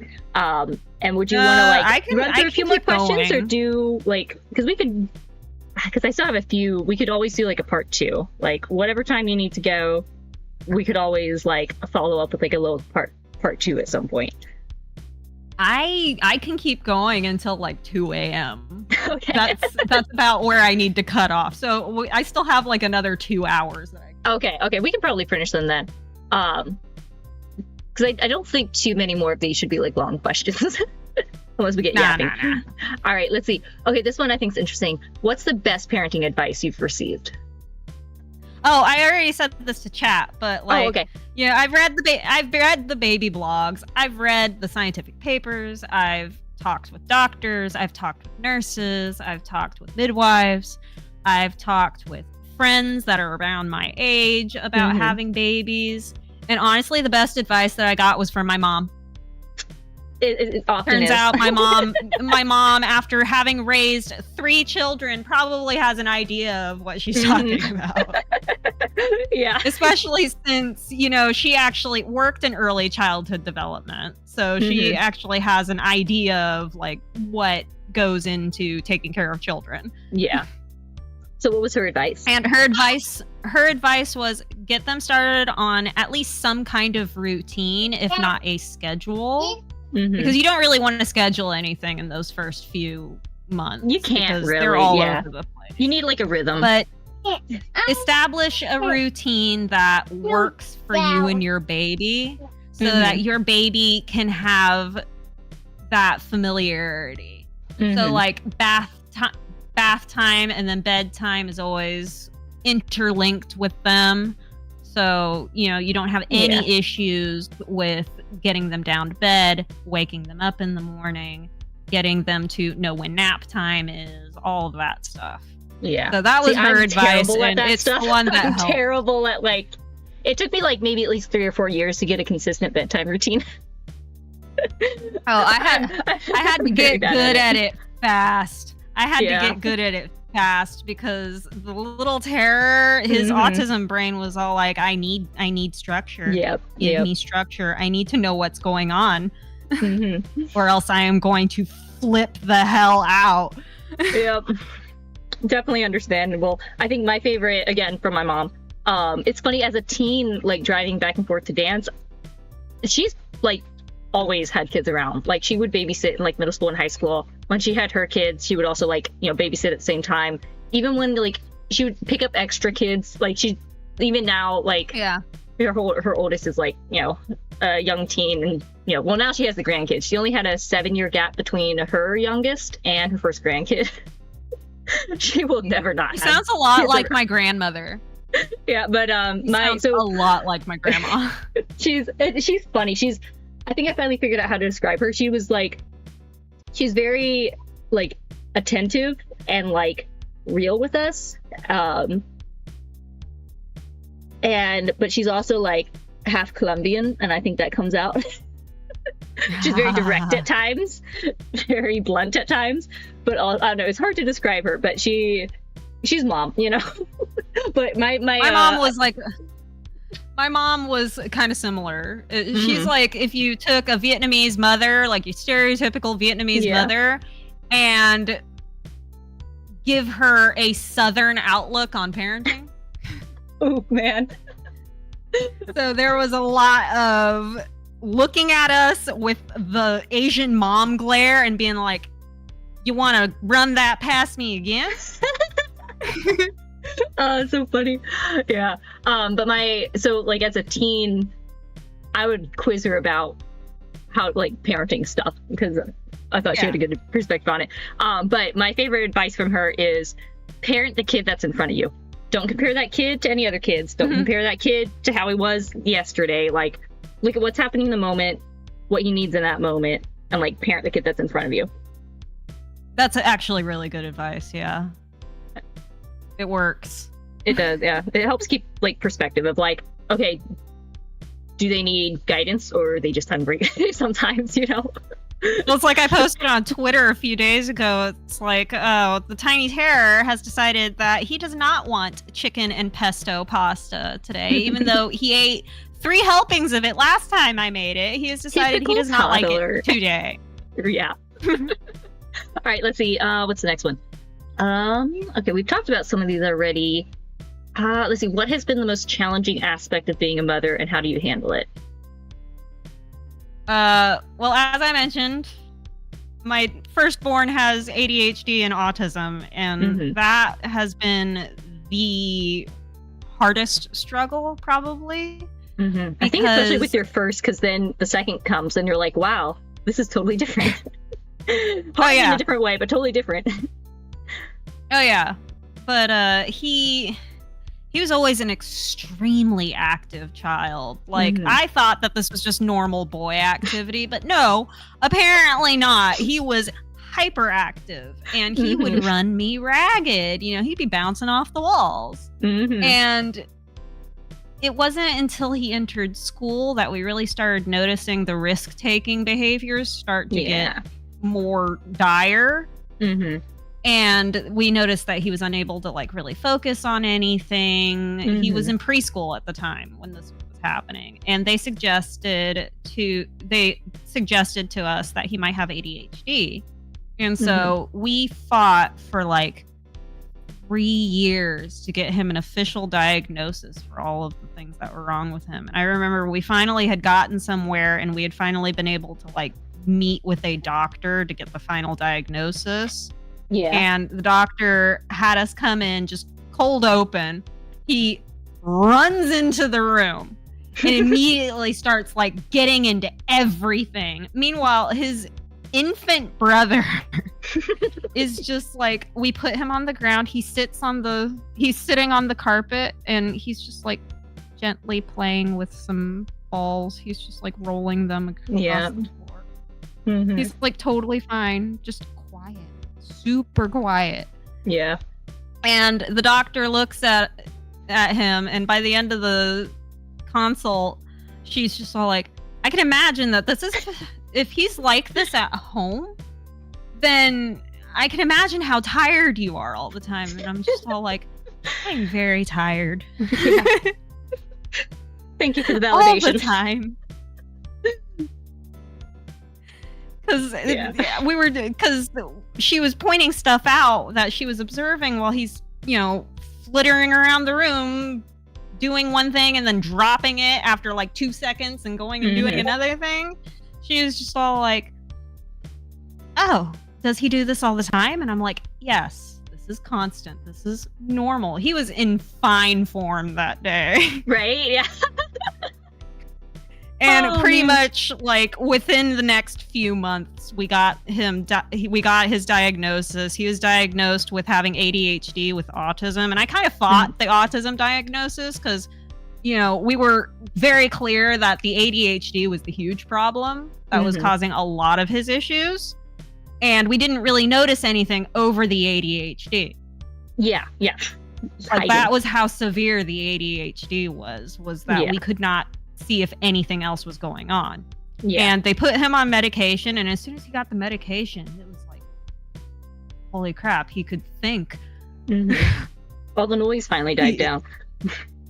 Yeah, it's like his brain was screaming, and now it's suddenly very quiet. Yeah. And he doesn't like taking the medicine, but like it really has helped him. And now that the ADHD is controlled by the medication, we can really see the autistic signs. Yeah. Autism is old hat for me because we are very sure that my middle brother has autism because he has a lot of very autistic traits, but he hasn't been diagnosed yet. Yeah. I know we talked a bit in the DMs, but it's funny. Not to the like my oldest is not to that extreme. He's definitely had like some challenges, and when the second was born. And it's like, you have that challenging first one, and the second one just kind of hangs out for a while until they get a little bit older and they start showing their spunk. But it's not quite to the extreme that you've had to handle, but it's kind of similar experience where it's like, you have that first one, and then you have the second one, and you're like, oh, wow, that's a difference. The kids come by the moniker The Terrors very honestly in this household because Firstborn is chaos incarnate. Secondborn is a tiny ball of rage.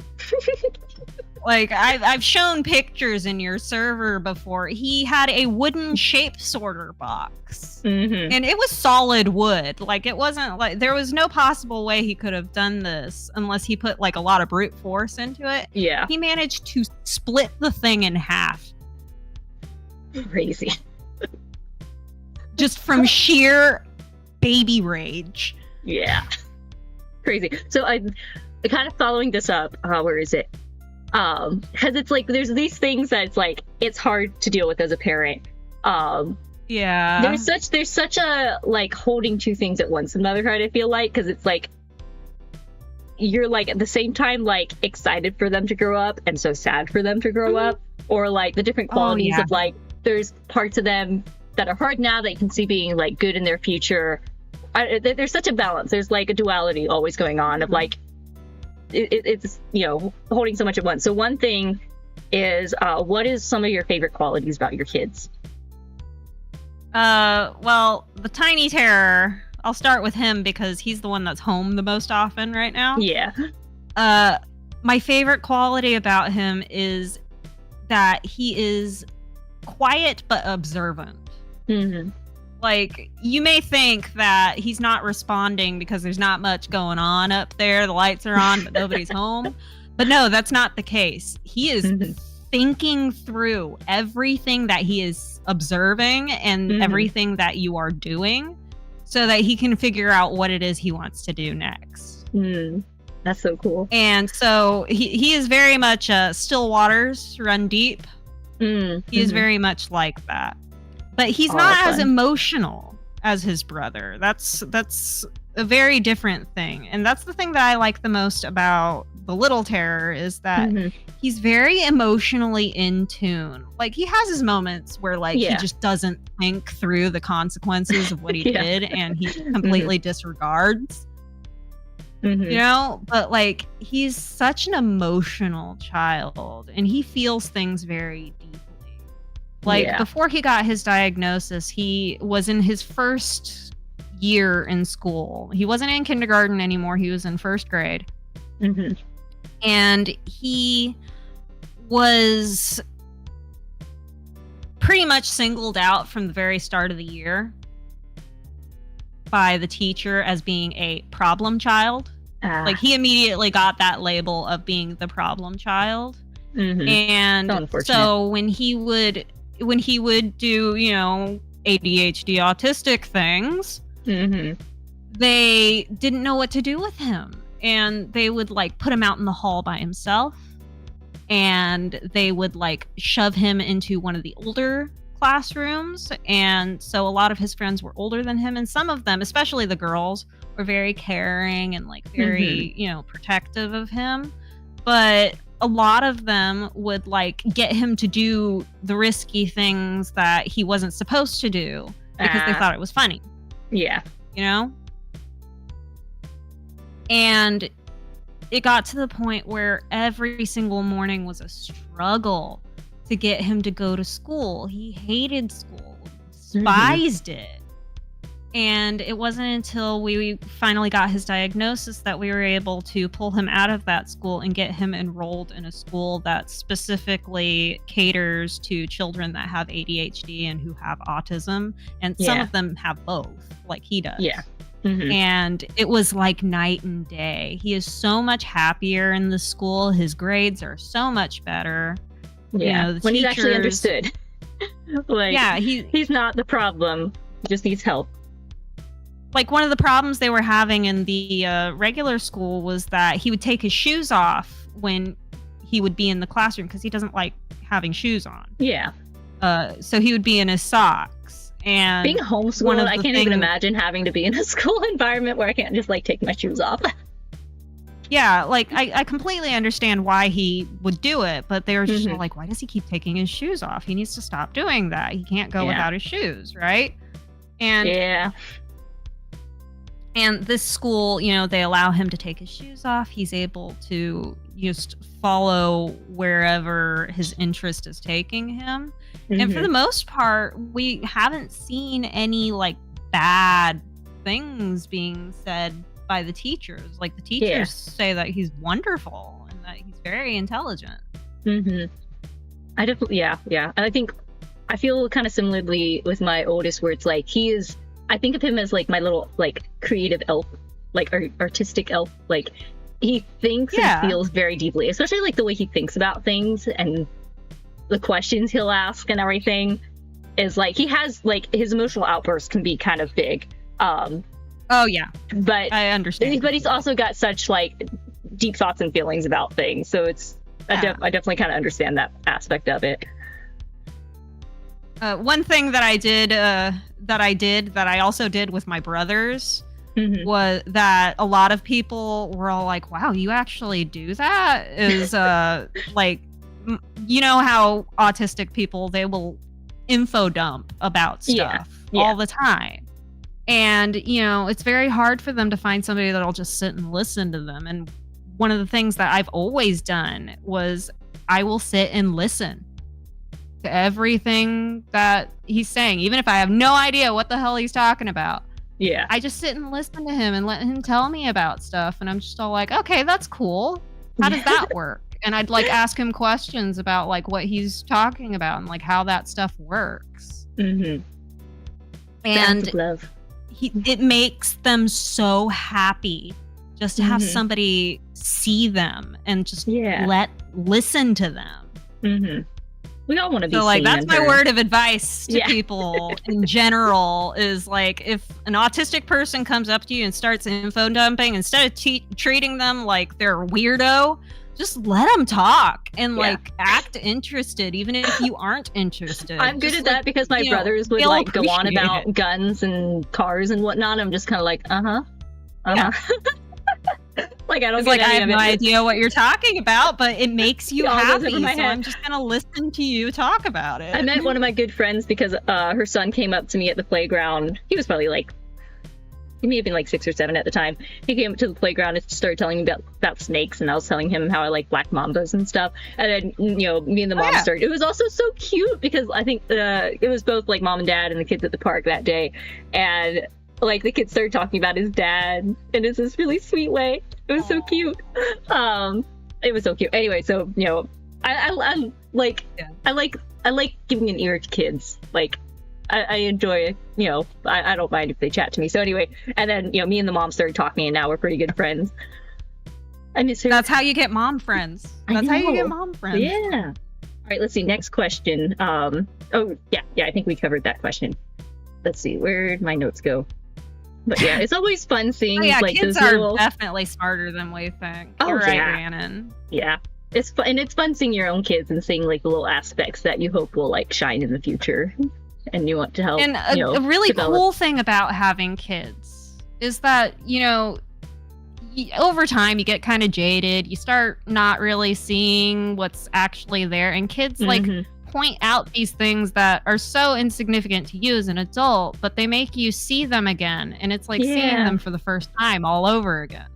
Yeah. I think that's one of the best things. Getting to like get back into the wonder with them. Yeah. Right, let's see. Next question is, where is it? What type of support do you find most helpful as a mom? Family support is really, really key for me, at least. Yeah. We're lucky that we live right next door to Belgian's parents. My sister-in-law and brother get to do that, and I'm like, they're those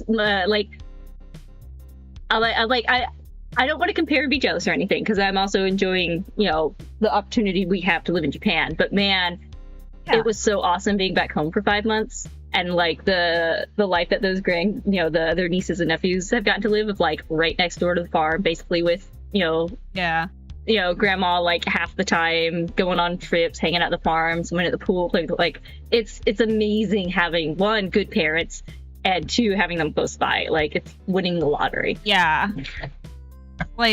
So if we ever need any time to ourselves, we can always just drop the kids off at grandparents' house, and they'll take them for like 2 hours. Yeah. Or, you know, if we need somebody to quickly watch one kid while we run to go and get something for the other Mhm. kid, then we have somebody right there. And Yeah. that's really how they've done it for pretty much ever in Asia. Yeah. And it's something that a lot of Westerners that I've noticed tend to like kind of be baffled by. Well, Is the concept of I feel like a lot of people nowadays want that, but it's broken apart. Like the system and the tradition is broken apart. It's one of the downsides of having a like overly individualistic culture, and then especially too a lot of like, even if you live close to your parents, there's a lot of people that like don't trust their parents will like respect their boundaries around their kids, or I don't know. It's a lot of people are very sorely like missing and lacking that, but kind of stuck. I'm lucky that I completely 100% trust my parents around the kids and his parents around the kids. I mean, obviously, they did something right if they raised us. Yeah. And that we're like fairly well-adjusted individuals. Yeah. I'm definitely lucky. Like both sides are like very similar in like philosophy of like raising kids and stuff, and like both very respectful. And it just sucks that we are far away from them. I will say that his parents are a lot more permissive than my parents are. Yeah. My parents act with my kids the same way that they acted with their kids. Mm-hmm. Whereas his parents are a little bit more, permissive. They let the kids like have as many snacks as they want. Yeah. They let them have all of the technology and all of that. Since you're in Belgium, and I guess both your families are from the States, right? Which set of grandparents his is out family there? is here. Oh, that's right. I don't know. I was thinking of your biological dad was from the States. I got that mixed up. Yeah. My family is in the States, and that's my mother and my stepfather. And my bio dad I have not seen or heard from since I was 9 years old. Yeah. Which I kind of dodged a bullet there, but that's a whole thing. Yeah. If you just needless to say, it would be like the Kirsha mom lore kind of deal. Yeah. It would take a long time for all of that to get unpacked. Yeah. But my mom and my stepdad are great. We visit them at least once a year. We try to. And when we're over there, Belgian and I can totally unwind. They will keep the kids and they will like have them sleep in their room, and we can have like a whole day that's so nice. Of just like calm. And then my brothers, they still live at home. They're adults, but they still live at home. And so they also will take over for me. Yeah. It's really funny because my brother was telling me the other day a story of when he had to watch The Tiny Terror by himself. I think I was like taking a nap or something. Yeah. And the Tiny Terror had this little like overhanging like baby gym thing. Yeah. And he was laying on his back and he was looking up at the gym. He grabbed something and he was trying to like let go of it, but he was still at the age where he doesn't quite understand that he has to let go of it. Yeah. And so he's like freaking out because he can't stop touching it. And my brother was like trying to like pry his fingers off, but he was also scared of like hurting him. Yeah. Oh, that's funny. And my mom was just all like, "Oh, you shouldn't have worried about it. The babies are pretty tough. Figure it out." Oh yeah, they're bouncy. I think that's another like bonus is having like the aunts and uncles, like siblings around. Like, oh yeah, we're so close to having like we basically kind of have a family compound except for me because we're all like all my family's within like 2 miles of road of each other, and just like hang out all the time, and it's great. But the town is too close to the highway and is getting encroached on and gonna get like super developed. Like I cringed when I kept seeing fields turning into subdivisions. I'm like, so. Oh no. my dream. I know. So I'm really, really glad I had those 5 months back home to just like hang out and kind of like live that dream that I had been thinking of for so long of like eventually moving back home, like right next door to everyone. I don't know how everyone's gonna end up. I know it's probably not gonna happen too fast, but I think people are gonna end up moving different places. might end up being spread out, but I'm just like, man, my dream was to just like get another house right on that road, because the place we used to be like an old family homestead with a bunch of property like down to like the one split in the road, and we always joked about like buying back all the property, and Mom's kind of done that. she's managed to like get several properties in that area, but that's funny. I'm like, that would have been a dream, like hang out there, you know, one sibling would milk the cow, the other sibling do like the chickens and sheep, I would do all the bread, everyone would hang out. But I don't think that dream's gonna be how I imagine it. We'll see how the future turns out, but I'm glad I had that time back home, because like for the longest time I was like, I should want to move back home with everyone, and we all live on the same street and hang out. All the cousins, like the cousins are like right in the same ages of each other, like all intermixed, like my sister-in-law and I just kept passing the maternity clothes back and forth. But I was a little sad when I realized like that dream isn't going to happen the way I was envisioning it for so long. But I'm glad I had the time you back and home. me, we have siblings. Belgian is an only child. So, like, you can very much tell which of us is the only child. I can't even imagine. It was funny, because, like, some of my siblings were visiting me, and then, like, three, like, one sibling, has his, family and, everything going on, and then the other... was that 1, 2, 3? Well, one of them is at the other house, and then there's three of them that are like at the main house, and two of those guys plus one of the other brothers, they were all like overseas doing stuff, and so there's just the one son at the main farm place, and he was commenting on like, it's weird being an only child in the group chat, and I'm like, says the grown man with a job.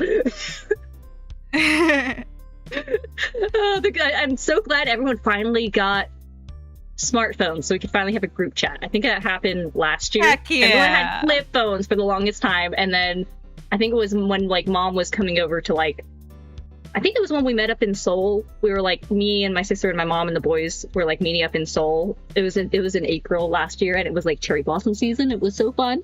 Oh, nice. And it was great because like Mom sent me and my sister off to like a K-pop thing for most of the day, and just had the boys in a double stroller just walking all over Seoul from like 1 p.m. to like 8 p.m. If it works. It was great. Anyway, but they finally all have phones, so we can finally have a group chat. It's great. Our love language is often like, sarcasm and jokes. Same. We make fun of each other to show affection. Yeah, the group chat is very fun. Especially me being all the way over here. But yeah, family's so important. I was also thinking, is there like anything particular? I think there was another question of like, when you're feeling like burned out, like overstimulated, like what things help you like reset? Like, do you need like a bit of time to yourself? Is there like, do you need to like everyone get out of the house and clean for a bit? Like, what things help you kind of reset when you're, kind of losing it? Yeah, being alone for a little bit helps. Sometimes it's as easy as like turning to the little hair and being all like, okay, honey, mommy needs like 5 minutes by herself. So can you please go to your room with your tablet, and in like 5 minutes come back down and just let me have like 5 minutes to myself, please. Yeah. So I can unwind for a second, because I'm very, very overstimulated right now. And he's just like, oh, okay. And he understands that I need a break. Yeah. And also like, I feel like it's great when you're able to like do things to help model to them like how to address stuff, especially because I'm sure he'll deal with similar things of feeling overstimulated and how to communicate to that people. And I also cringe so bad when like they do, like they have a bad habit or do something, and I'm like, oh crap, I think they got that from me. Yeah. Well, like I am a mommy who swears, and unfortunately, my eldest also has a bit of a potty mouth. So yeah, two guesses where that one came my from. Good habits, not my bad habits. Like when I lose it, like when they kind of blow their top a little bit, and then they do things that I've kind of done when I've blown my top, and I'm like, ooh. But it's not all me. He has also picked up something from Belgian that really irritates me, is that he leaves the cabinet doors open all the time. And that's apparently an ADHD thing. Yep. I've heard that's an ADHD thing. I'm super bad at that too. Wouldn't you know it? After we got my son diagnosed, my husband went and got diagnosed with ADD. So Many yeah, such cases. That's where it comes from. Oh yeah. All right, I think let me get to some other questions. Here, let me see. Let's see if we can run through a few more of these. Let's see, where was I at? What advice would you give to a new mom? What advice would I give you? Don't listen to the mommy bloggers.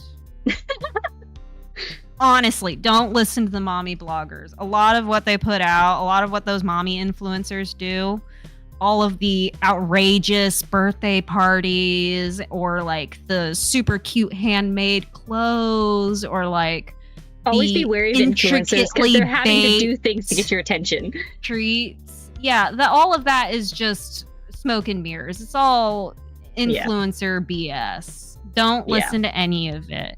You are doing play date great. For the last kid's birthday. Yeah, if your kid is wearing clean clothes, has a clean face, and a full belly, then you're doing great. I usually get like 2 out of 3 of those.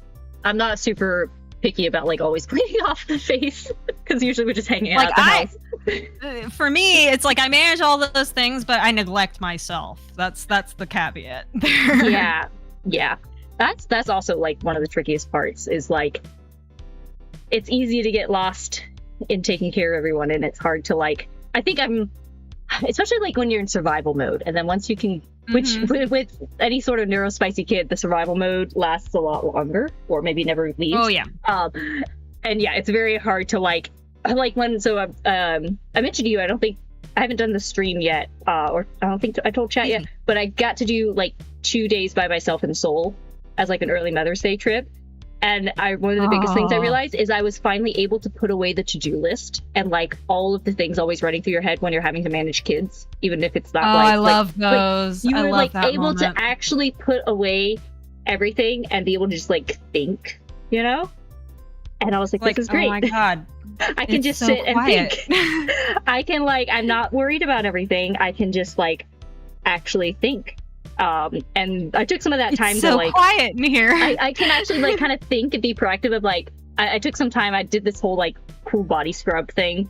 That was like really neat. I'll have to talk about it when I do the stream. But it's like I was able to actually take the time to like think about like, okay, because like the days are long but the years are short. I'm like, this is such a tiny precious time with these little kids, and like trying to think like, okay, what do I want from my day? What do I like want to accomplish in this period of life? What's getting in my way? How do I like eliminate those problems? Like I actually got to like think about like myself and my motherhood and like how to approach it better, because I wasn't thinking about like everything else at once. 100%. Take time for yourself. That's probably like the best advice. Be sure to take time for yourself and just know that you're doing great. You're doing great, mama. I sometimes got annoyed when, like, for me, it's too stressful, like, leaving, like, getting away from the baby when they're still, like, really little babies. Like, with my first, it was, like, a year before I felt comfortable, like, kind of going out by myself. So, in those years, when it's, like, I would rather keep the baby with me, I just want everyone to take care of everything else. You know? Like, I don't need so much time away from the baby. I just need, like, time where I'm not having to take care. Like, the one phrase is, like, raising kids isn't so much the hard part, it's doing everything else while raising kids. Yeah. So like, you know, postpartum support of like my mom both postpartum, my mom was there for like the first like week or so, and like having that nice little bubble of like she takes care of, you know, with the second birth, like, you know, taking care of the other kid or cooking meals and stuff. So for me, having time to like take care of myself was like time where I didn't need to do anything but hang out with the baby.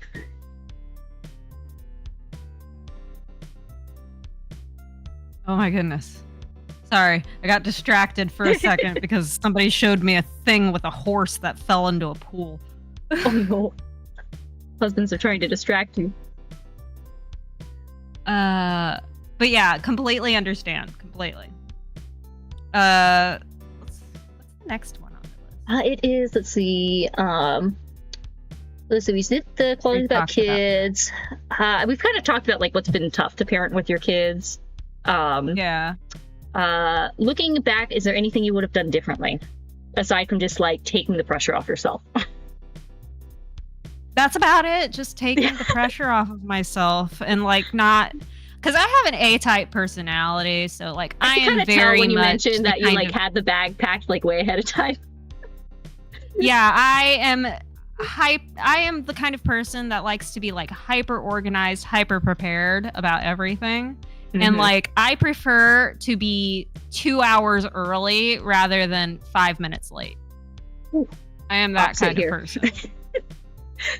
And so I am like, whenever something doesn't go exactly the way I planned, I usually will have like a complete freaking meltdown. Mm. And being that my first experience with motherhood was so stressful, it really taught me to like let go.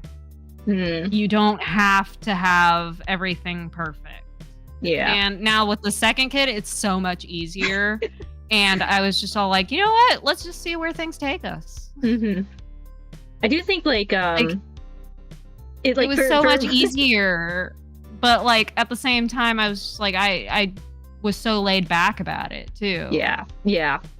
I think some like for me, it's hard. Like coming into motherhood, it's hard to like get better at like staying on top of things.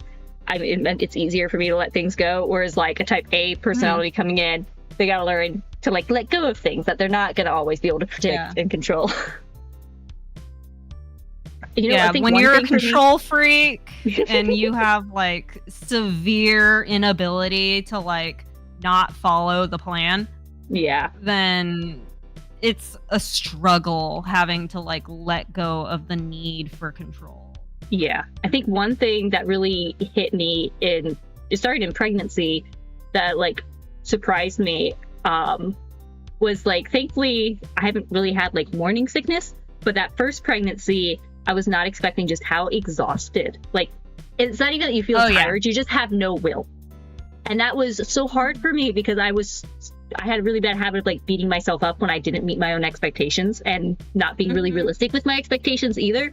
And so like I got pregnant like as we moved, and then we had like 6 months because we had a pretty quick turnaround for like moving, and then we got like a lease for like 6 months at an apartment, and then ended up buying our house. But in those 6 months where I like had just gotten pregnant, and we're like, well, we're not going to unpack because we're going to be moving again. And I would sit in bed for like 2 hours. I'm like, I can't get up. And I would get so upset at myself. And I realized in the early pregnancy, in my first pregnancy, of like, I have to work on my mindset here because it's not going to get any better. I need to figure out how to like help myself, like set myself up for success, but also give myself grace. And it was really tricky at the beginning. Like that really caught me off guard how much I had to work on that.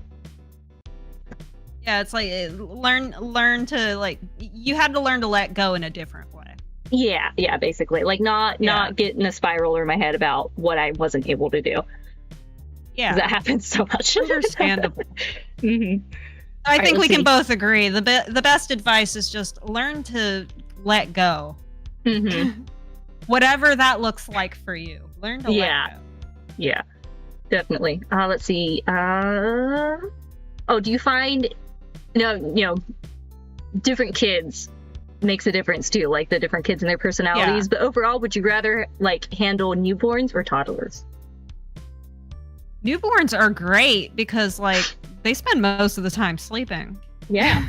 They just snuggle. I enjoyed baby wearing all the time and just like contact napping and nursing all the time.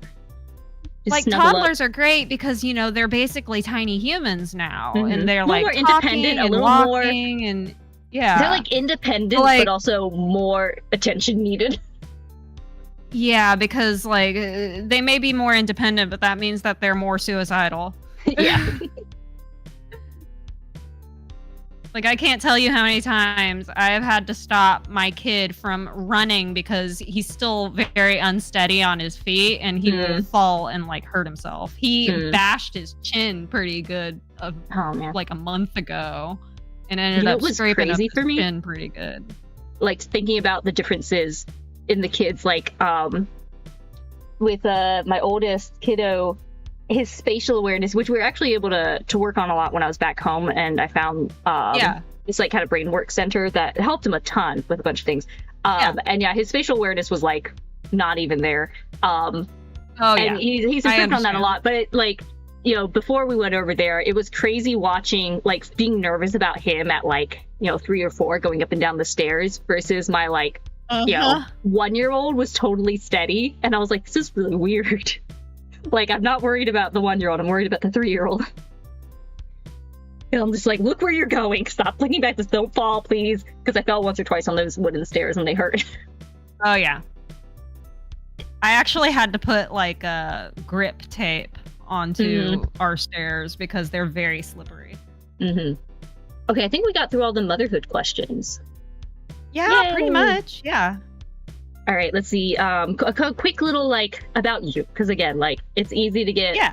Only talk about, like, your, you know, kids or VTubing and stuff, but do you have any other passions or hobbies outside of VTubing you're able to, like, regularly pursue or, like, wish you could do more?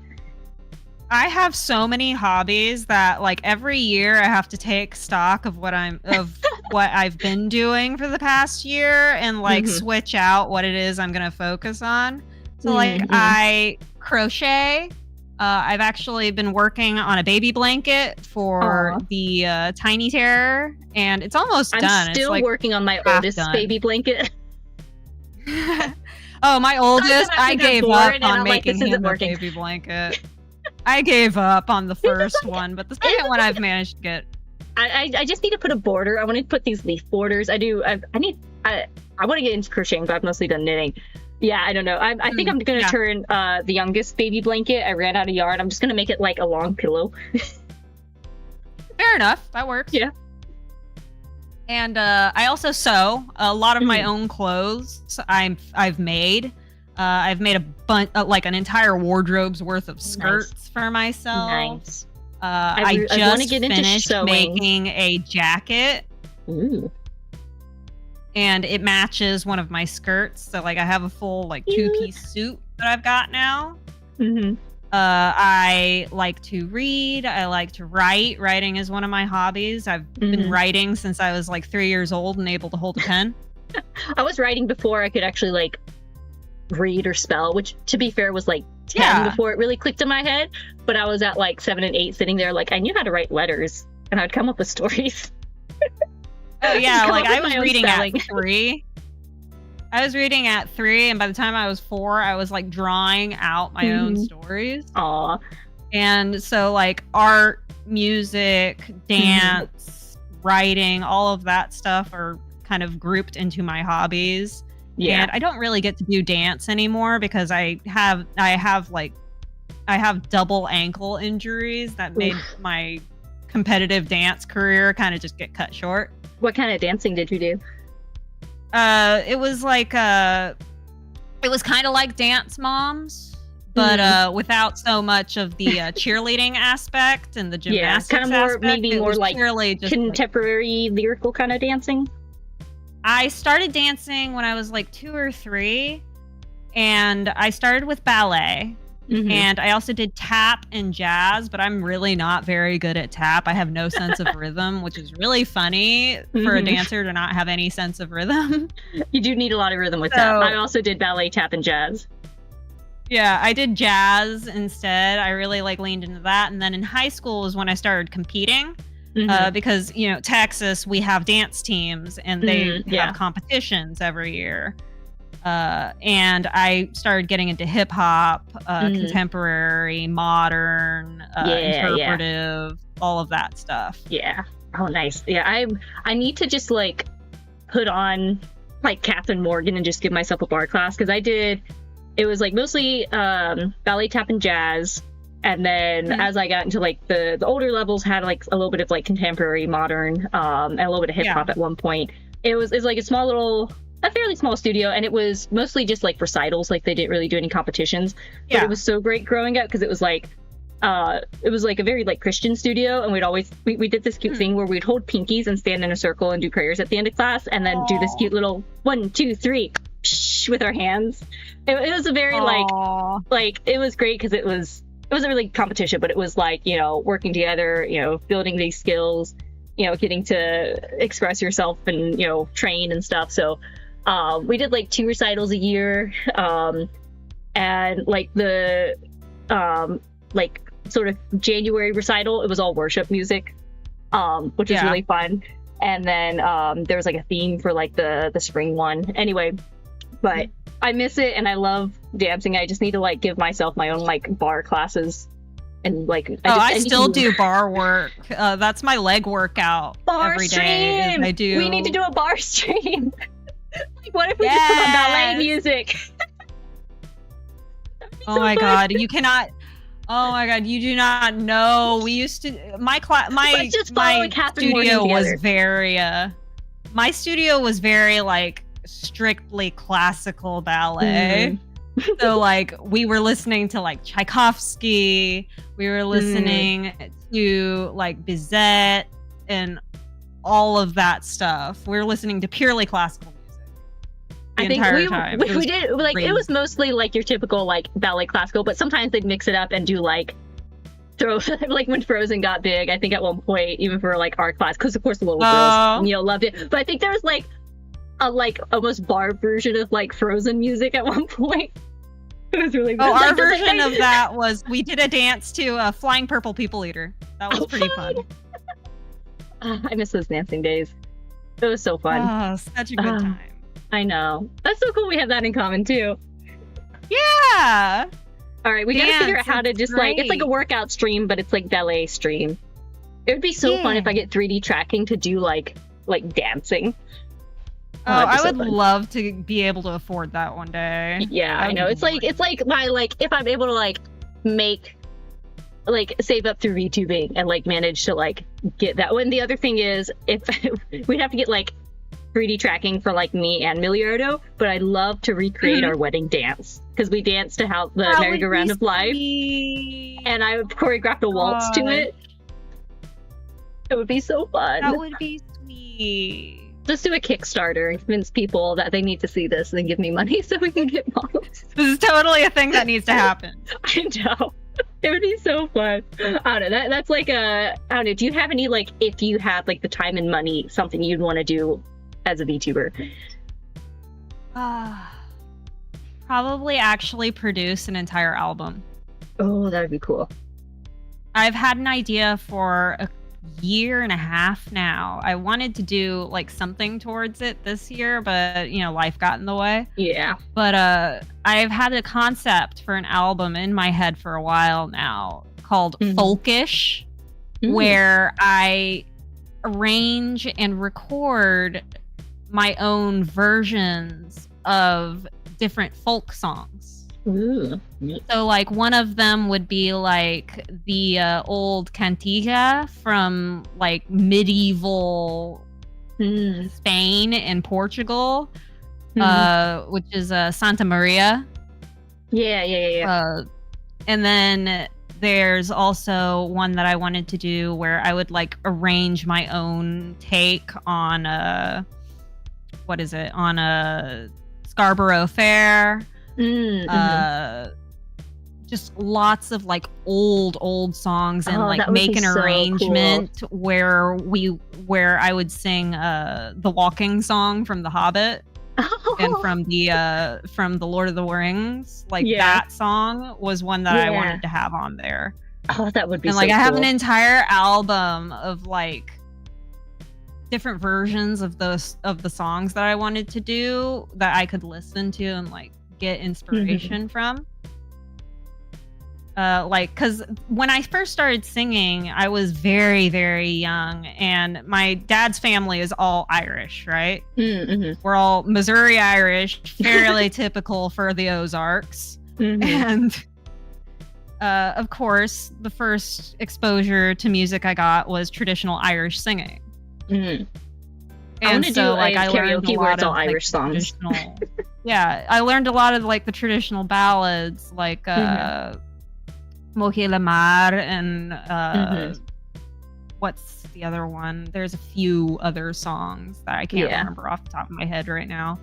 But and then, you know, I got into elementary school and I joined the school choir, and the teacher really did like recommend that I go into like actual singing lessons, but my mother and I decided that we just didn't have time to be like shuttling me from school over to singing lessons and back. She was working at the time, so it just wasn't in the cards.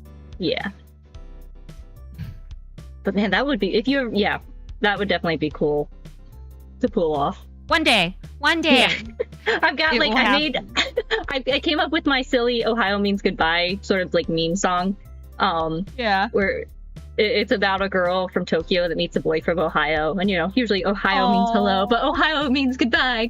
Anyway, it's like a silly little song that I'm like, me and my brother, like especially my older brother, because he would like play guitar and piano, and we'd come up with like silly little songs. Like I had this one called like the food song that we made a recording and even like kind of made a little music video, but I gotta figure out if I can find that to because that would be fun to release that, or like actually figure out how to get like some sort of tracking to my silly Ohio song and like do some silly little like high effort mean songs would be fun, and do some more like covers. I do like, I don't really like make up songs. I kind of just come up with jingles during the day. So like I'll be doing something and I'll be all like, don't put that there. You should make some little voice tracks. Or like I'll smell like I'm recording on my phone where like both of them are just crying, and I'm just sitting there and I record myself like singing some sort of everyone's crying. I do that all the time. Or like the Tiny Terror will have a dirty diaper and I'll be all like, Tiny has a smelly butt.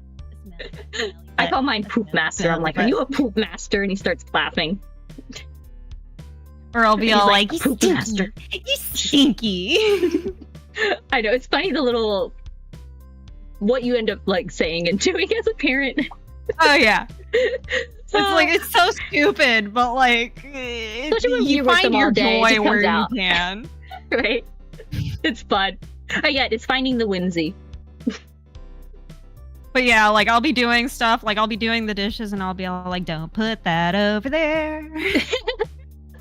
Sing or so like, you don't why yell. Did I do that? I should try that more often. Just go full opera. Yeah, like I just have like out. I'll just have random little jingles that I sing during the day. I love that. Weird, but like I do think of it as like my kids will always remember that mom was always singing. Aw, yeah. I think of it that way. Like when I die, they will remember that mom was always singing. Yeah. That's fun. All right, so next question is, I did a favorite because like it's hard to pick like the favorite, but like a favorite food, favorite like story, could be like book or movie, and a favorite vacation destination. Favorite food is pho, because my grandmother used to make it every single Saturday when all of the kids would come home for a visit. And so pho means family and happiness. I mean, some of my siblings were just in Vietnam having all the yummy pho. I've had like I think pretty decent pho from like the last place we lived in the States, but maybe at some point I'll end up in Vietnam to like try like the good stuff. It's definitely something that like is very nostalgic for me and comforting for me. As for my favorite story, well, my favorite movie, because I have several different answers depending on what you're asking. Yeah. My favorite movie of all time is Clue from 1985. Ooh, that is my favorite movie, and it is based off of the Parker Brothers board game. It has 3 endings that are all interconnected, and it's great. Ooh, that sounds really fun. Everything about it is fantastic. It's got Tim Curry in it, so you already know it's gonna be good. Yeah. As for favorite book, that one's a little bit harder because, like, of course, I like Harry Potter. Like, that's one of my favorite books. But like, it's not my favorite book. I think probably the book that has impacted me the most would be my favorite book, and that would be the Dune series. Ooh, nice. Because like about a year ago, I was going through a really rough time where my anxiety was all over the place and I was like losing it. And Belgian had picked me up a copy of Dune, first Dune book. Yeah. And I hadn't touched it yet because I remembered not really liking it all that much, but I knew that it was supposedly one of the best books of all time. And I sat down and read it, and the first page in the book was a full copy of the Litany of Fear. Ooh, yeah. Fear is the mind killer. Yeah. Yeah, that's what I was thinking. When you brought up Dune and then talking about like struggling with anxiety and stuff, I'm like, oh, I see the connection already. Yeah. And I read that and I repeated it to myself a few times and like really like sat there and thought about it. And after that, I felt like my blood pressure go down. I felt like still for the first time in a really long time. And so I pretty much finished it in like 2 days. That's so cool that it like came at that moment, you know, like spoke to you in that time that you needed it. And like now I need to start the third book. I have the third book in the series, Children of Dune, and I really need to start that one. It's just I haven't had time to do it. But like the Dune series really has helped me a lot as a person. That's so cool. So that's probably my favorite book.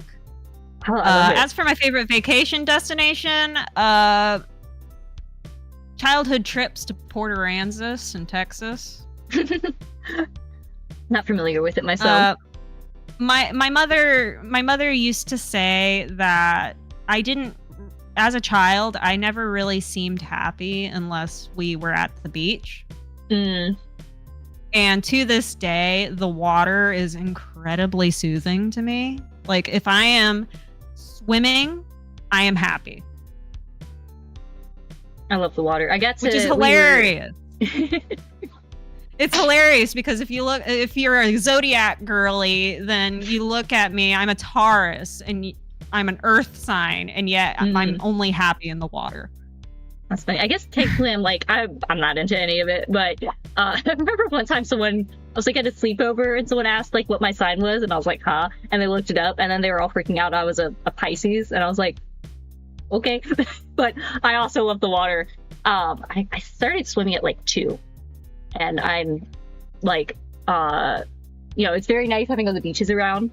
And I don't, you know, usually in the water with like kids and stuff, I can't just swim, but one of the hotels we stayed at while my siblings were in town had like an indoor pool, and I like went down there at one point by myself, and I'm like, I love just being under the water and like floating around.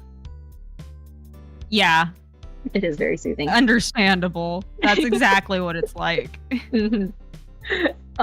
Yeah. All right, let's see. Okay, so I think the rest of the questions are... Oh, also, what do you think of the Dune movies?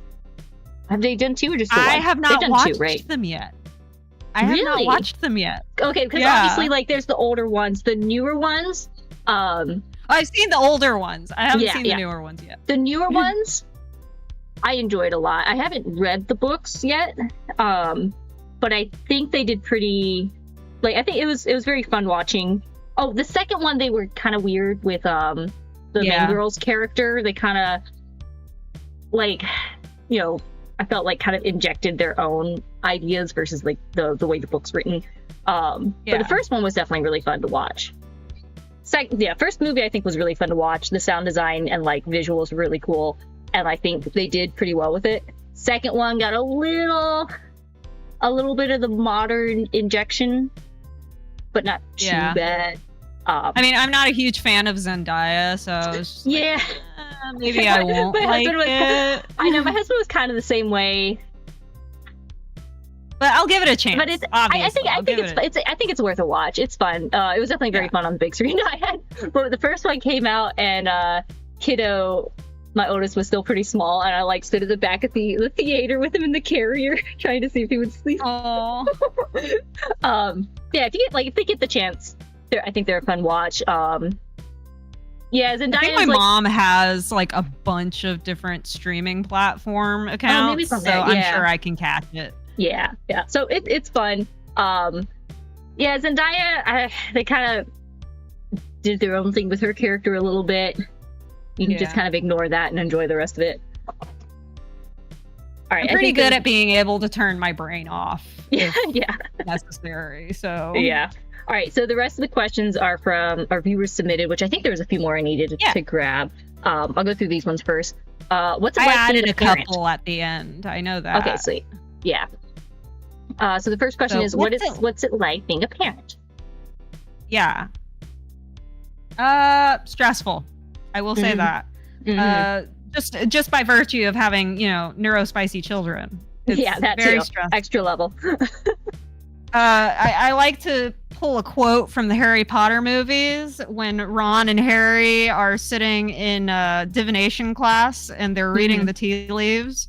Ron says something very, very accurate that applies to parenthood, not just, the context of Harry Potter. And that's, you're going to suffer, but you're going to be happy about it. Oh, that's so true. It is completely true my experience as a parent. It's that I don't know if dichotomy is the right word to be using, but that holding two things at once. You're always holding two things at once. Yeah, dichotomy, that works. Yeah. Yeah. You're going to suffer, but you're going to be happy about it. That's pretty accurate. It's because it's worth it. It's worth the suffering. And, not every moment's suffering, but there are a lot of pretty crazy moments. 100%.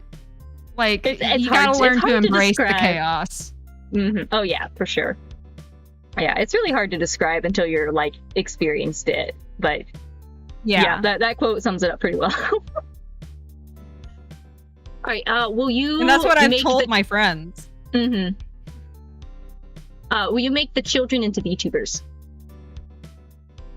I don't think that I would push a kid into being a VTuber personally, but if it's something they want to do, then I would support them in it. It's definitely something that it would need to be their choice. Oh yeah, I think I saw there's a streamer I was watching one time, and she mentioned while she was 16, she went into stream, and the way it was set up was she streamed privately just to friends and family, and then once she was 18, then she streamed more publicly, and I was like, that's pretty smart. That is a smart idea. I kind of like that. Yeah, be able to dip your toes into it in a safe way. Yeah, that is definitely safer than just letting your kid have unfiltered access to the internet. True. Oh yeah, definitely. I guess this goes with it. If your kid wanted to become VTubers or content creators in general, would you encourage it, or would you try to steer them away from it? I mean, my kid knows he's old enough now that he can figure out how things are going with streaming and stuff like that, and they get exposed to it so early now that they kind of get an idea that streaming is a thing that is possible. And Belgian and I have always told each other, if for whatever reason our kid decides that he wants to become a streamer or a content creator, then he needs to first at least be 13, because we're not going to let him at this point. He has tried to make videos and post them online already, and we put the kibosh on that pretty quick. He is only 7. He has no business being on the internet. It's one thing to enjoy making videos. Me and my siblings made videos on our little camcorder and stuff. It's much different in the virtual sphere, in entering that. Because, I remember being, 15, 16 years old, making stupid videos with my friends and posting them on YouTube. None of them survived because I took down those channels I'm very after, glad a couple of years. My parents insisted, when I was, 13 and wanted, Facebook and stuff, and they're like, no. And looking back, I'm very glad I did not have any social media until 18. Yeah.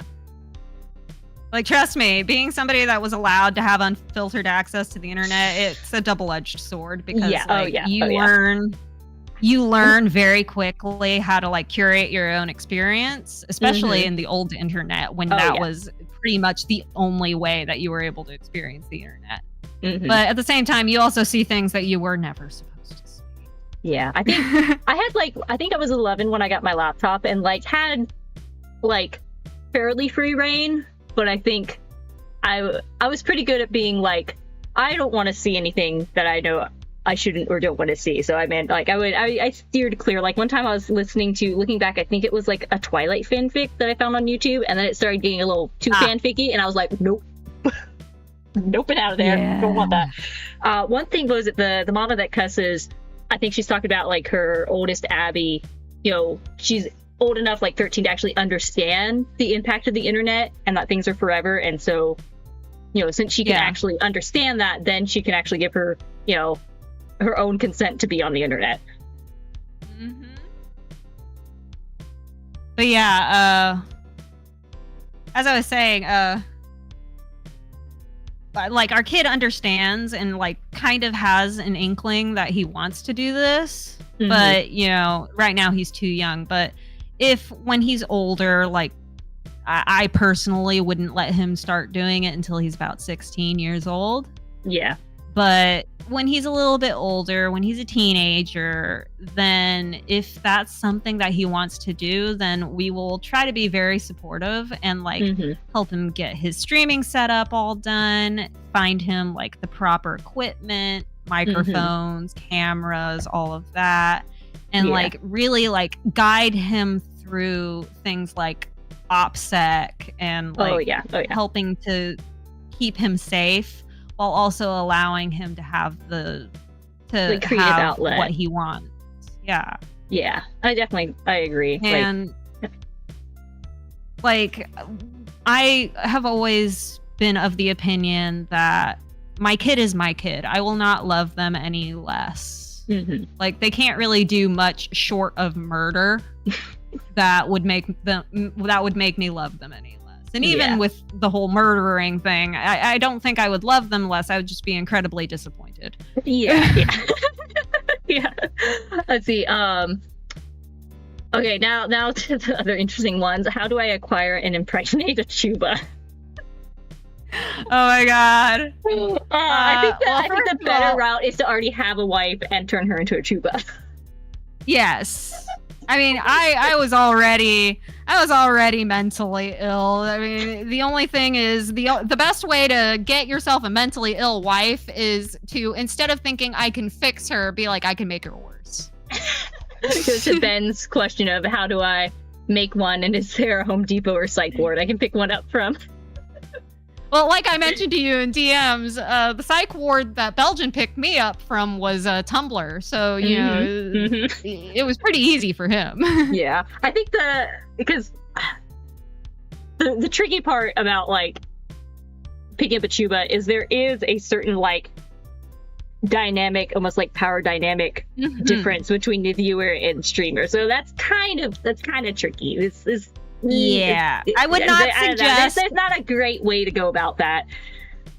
Definitely don't suggest dating a streamer per se, but like if you find like the weird girl in class or like the weird girl in the neighborhood, find the weird girl and enable her. Like find the weird girl in your daily life. But don't like search them out on the internet, because the internet ones are 9 times out of 10 not a good idea. Yeah. Do not take me as indicative of your experience. Right. Let's see. There's one that was, this one's a little more serious. When one has multiple kids, how does one balance time spent with each one so that they don't get jealous with each other? It's a little easier for me because there's such a big age gap between the two that, you know, my oldest is able to understand that, you know, the younger one is younger and needs a little bit more attention. And so he's able to like realize, oh, okay, mom's busy right now with my brother. I need to wait a little bit. And I always make sure to get back to the other kid when they've given me a signal that they need attention, but I've been busy doing something else. I always try to get back to them. Yeah. And like I always like try to carve out time for them. Like right now, the way that our lives are kind of set up is that the little terror is sort of semi-permanently living with his grandparents because his language skills in Dutch are not where they need to be. And his English skills are already all right because he lives at home. Yeah. So he kind of lives with them because they only speak Dutch to him. So he gets kind of help language a bit more. Yeah. And they're already semi-retired too, so they're able to like handle things that we can't because we have other things that are going on, right?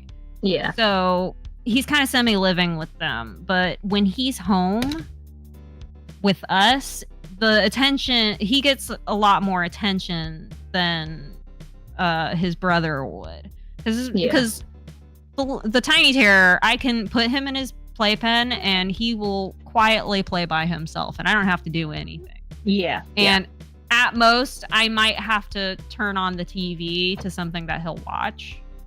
But other than that, he's completely fine just playing quietly by himself. And that gives me the chance to like get cleaning done, or if his brother is home, I can spend time with his brother. And his brother, as long as I let him talk my ear off and I engage with the conversation with him, then he's happy. Yeah.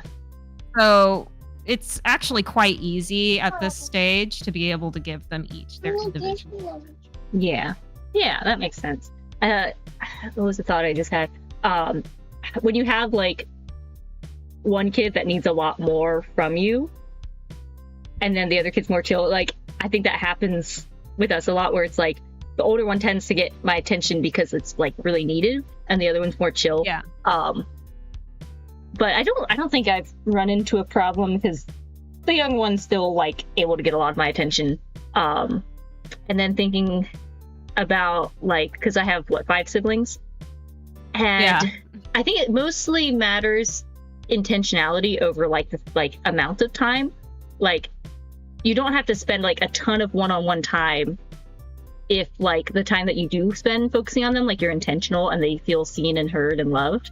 Because I don't know, like there wasn't like I got some fun one-on-one time with my mom when we went up to like the Girl Scout camp and like worked with the horses and stuff. And I don't know about my brothers, I'm sure they got some time. I think intentionality and like you said, like knowing like what makes them feel seen and heard and loved, like, you know, letting them info dump and things. I think that is one of like the best ways to approach it. Like I lucked out that there's such huge age gaps between me and my siblings that we kind of already had our own little childhood before the next baby came along. And so for us, it was just all like, we were starting to get to that age already where like we didn't really need to have our parents' attention so much. Because I was 7 when my middle brother was born. And then my middle brother was like 6 when the youngest was born. So that's a pretty sizable age gap. Oh, yeah.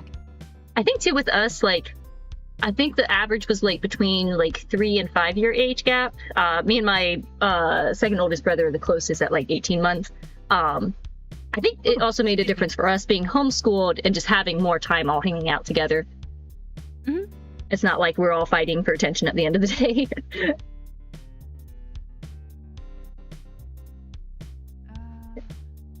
Yeah, that's pretty much it. Just like being sure knowing your to, kid. You know your kid and know like what makes them tick. Yeah, like what helps them feel connected to you? How do you like be intentional with that? Even if it's just letting them like talk your ear off about something. Yeah. You know, giving them that vibe that you will listen to them no matter what is important. Oh yeah, for sure. Let's see. What's the next one? Oh, this is an interesting one. How do you tell if a woman actually doesn't want kids? Some say they don't want none, but their tone and body language say with time maybe. That's a very interesting question. What's your take on it? That's a difficult one because, like, far be it for me to tell every woman that they should, want kids. I mean, don't get it twisted, right? Yeah. Certainly, there are some people that should not have kids. Full stop. And if you're one of those people, more power to you. But I find that there are women that think that by having children, they would be having to give up something in life. And certainly when you have children, your priorities change. Yeah, like they get like a negative idea of what it is. And for me, it was kind of the opposite thing where my husband didn't want to have kids at all. And I wanted to have like 4 kids. So how did you guys like in a relationship like work that out? Well, with us, communication is key when you have an online relationship. And so for us, we sat down pretty much at the very start and we're all like, okay, what are our intentions here? What are we expecting out of the relationship? Do we want to get married someday? If we do get married, what do we want our life to look like? Do we want to have pets? Both of us wanted to have dogs, and to this day, we still have dogs. Did we both want to have children? If so, how many? Belgian said he didn't want to have any. But I said that I wanted to have 4. And so he said, well, I am open to the idea of having children because I have dated women who have had children in the past, even though I don't particularly want to have kids myself. And he said, I love you enough that I will have kids with you if that is something that you really want.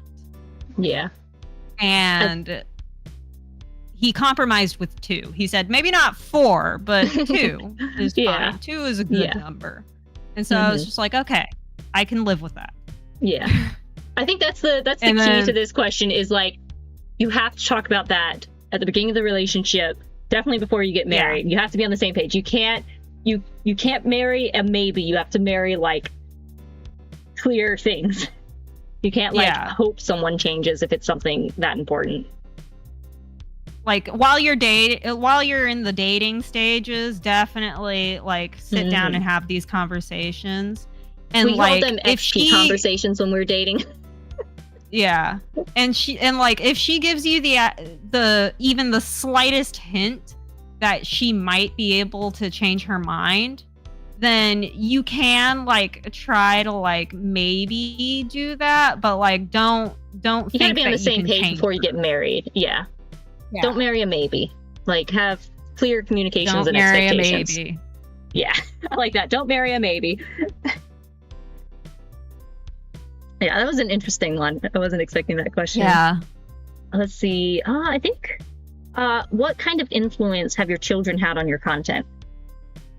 Well, certainly I can't usually do like 4-hour streams like I did tonight. This is not normal. Most of the time I can only do like normally I can only do like 2 hours tops. 2 hours tops is usually how I can do it. And that's usually because like somebody wakes up at some point. I feel like 2 is kind of my average stream time as well. Before like right now this is abnormally long for us. Doe Baby's watching Wildcrafts on my phone right now. Hey, whatever works, man. I know. Wildcrafts is great too. I mean, I love the Crafts Brothers. Boomafoo, Wildcrafts. Like I said, I need to just get the actual like DVDs to put in for them to watch. Let's see. I wonder if, I mean, aside from like time restraints and stuff, I don't know if there's too much about like, I guess not so much like them that influence my content, but just like the fact that like motherhood is my living experience influences my content. Like I try and make the content more about like me with like, all the elements that make me, which include my children, but it's more about me expressing myself. Same. Oh my god, Nicola just said in the chat, Tumblr girls and 4chan boys. You say that, but it is 100% true. Oh, Belgian man. is a 4chan kind of guy. Women are from Venus. He was a men are from channer. Mars. Women are from Tumblr. Men are from 4chan. You joke, but that's true. It's so true. Oh. Okay, but anyway, Great. moving on. All right, I think, let's see. What do you do when your kid needs attention for a bit while streaming? I have a little, like, be back screen. Yeah, same. I have a BRB screen, and I will just, like, straight up be all like, hang on, my kid's crying. And I'll 30 minutes later. take a break. Yeah. Yeah, and then, like, for me, thankfully, my kids don't really, like, spaz out for too long. Usually it's, like, 5 minutes, and then I can come back. Yeah, now that I'm not breastfeeding anymore, it's a lot quicker. Yeah.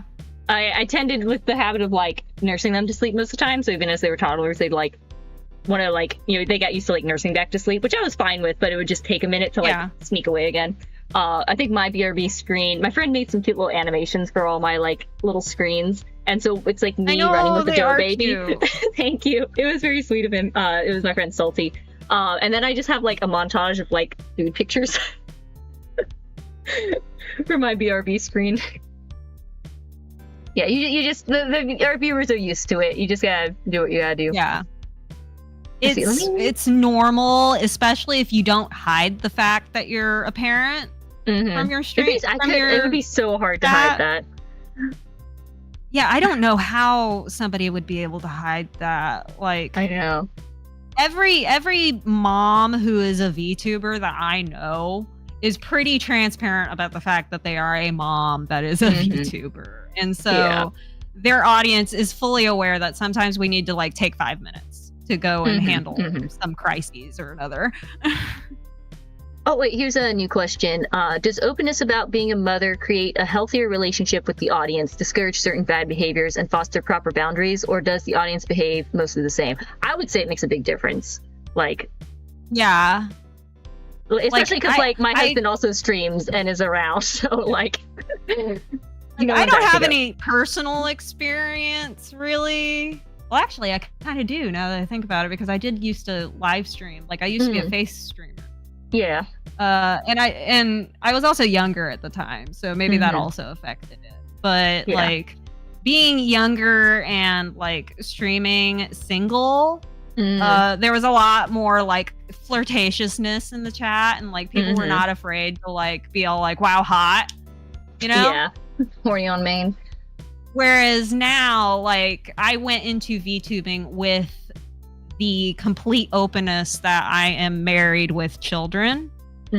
And so most of the time my chat is completely, like, just chill hours. We are vibes very all the way. Yeah.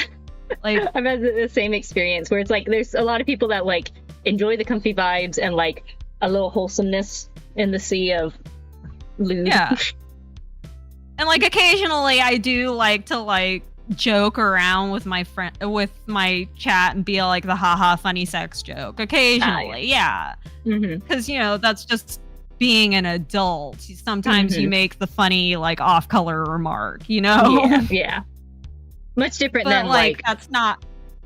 Yeah. There's definitely no, like, GFE going on. There's definitely no, like, cultivating that kind of parasocial experience. Yeah, it's, I think, less stressful that way. Yeah, I think it is kind of a healthier relationship, because, like, instead of being viewed as, like, potential girlfriend material kind of parasocialism, you get, like, the people who, like, need a mom friend in their life, or, like, need a big sister kind of vibe in their life. Yeah, like, hey, like, I ended up with that in the Discord, the, like, dish maxing, where we all just, like, post pictures of us trying to clean our dishes. Yeah, that's the kind of influence I want to be. Like, I want to, or, like, I'll post pictures of, like, what I made for dinner that day. Oh yeah, and people will just be like, yeah, that looks great. Or, like, hey, can I have some? I warn people, don't watch. Well, if I'm doing any sort of, like, food related stuff, I'm like, don't come to the stream hungry. You'll regret it. Oh yeah. I think that was all the questions. Let me double check Oh, one of my viewers actually did a question on my post that I did on my Twitter. They asked, I am curious as to how you're able to balance both streaming and caretaking, as well as the struggles when first starting caretaking and how you overcome them. So for me, at least, balancing taking care of the kids and streaming means that I stream at night after they go to bed. That is the best time for our family. So this is going to definitely vary for your family. Like, your mileage is going to vary. Oh, yeah. And I think someone else had mentioned, like, the age of children affecting streaming. Like, if both your kids were in school and you were home, that would give you, much different availability. Oh, yeah. Like, my firstborn, when he was in school and I first started streaming, this was, like, while I was pregnant with the Tiny Terror. It was way easier to be able to, like, do middle of the day streams if I wanted to. Yeah. But the way that the Belgian school system is set up is that they do half days on Wednesdays. So that's why I don't stream on Wednesdays. I don't stream on Wednesdays. You're able to be so consistent and, like, stream so often, because, like, whether I'm streaming at the morning or night, well, one, I need to, like, hopefully get a better, like, routine, because it's hard to stay in the same routine. And it's hard to, like, sometimes you're just tired and you just want to sleep the whole time they're sleeping. I think that's my hardest balance, is, like, trying to, like, keep a consistent enough rhythm to actually consistently stream, because it's very tricky for me to stay. I think having like, an outside structure, like the school structure, I think helps with, like, building your routine around it. But when you don't have that, it's a little bit, it's trickier for me to, and there's a cool Catholic Montessori school, like, right down the street from our house, that when we first got here, I'm like, oh, that could be really cool. But after, like, kind of thinking and looking about it, I'm like, it would be, like, a full commitment of, like, Monday through Friday, like, 8 to 2. And I'm like, kiddo, like, my oldest, he just wouldn't be able to handle that environment. It just wouldn't work for him. But I did finally found, like, a, like, little drop-in Montessori school where I can take them for certain hours. Like, it's a little in-home, low-key little thing with just a handful of kids. And I'm like, finally I found a place that, like, I tried taking them yesterday. They were not into the idea. And I'm like, I only want to take them if they're, like, I don't want to set them up for failure, for them or, the other kids around them having to deal with them. But I'm excited that I finally found something that can be, like, a little bit of a, like, them getting to go in that kind of environment, like a chill little thing. And then there's, like, a spot I can go work at, like, 6 minutes around the corner. So I'm hoping to get more of a routine of that, like, letting them go play with some other kids in that, like, small, chill environment. And then I get to actually do some writing or editing work for a couple hours. So I'm hoping to get more of that. But I was like, it could have been cool to, like, have them, like, in a thing during the day, and that would give me more time to, like, work on stuff. But then also I'm like, I don't want to be away from them that long. And also it just wouldn't work. The mom guilt. I'm just, I want to hang out with them. Like, it's so hard, but I want to hang out with them. I want to, like, there's so many cool things to go to. I want to take them to, like, the splash pads and the beaches. And anyway, but yeah, it's alternate universe. Maybe it would have worked and been cool. There's pros and cons to both sides, but this is where we're at. Another way that I balance both streaming and caretaking, at least personally, is that since I started streaming already having one kid and being pregnant with the second, was that I made it very clear from the get-go that even if I have a schedule for streaming, sometimes things are going to come up and I will try my best to keep with the schedule, but if something comes up that's family related, then family is always going to come first. Oh yeah. And so there's been times I've fully just forgotten to wake up and miss stream. Like, my community has in no uncertain terms has the knowledge that if I say that something came up, then the expectation is to not give me a hard time for it. Oh yeah. I think that I have never had an issue. Family life. Yeah. Never had an issue with anybody, like, giving me a hard time because I'm like, sorry guys, I can't stream today. Something came up. Whether it be that I'm exhausted or like one of the kids is sick or what have you. Sometimes something just comes up and I cannot stream, and they know about it, and I've never gotten a hard time for it. I bet they're just blessed with it. They're like, boundary. Oh, she's sparing her like few free hours for us. We're so blessed.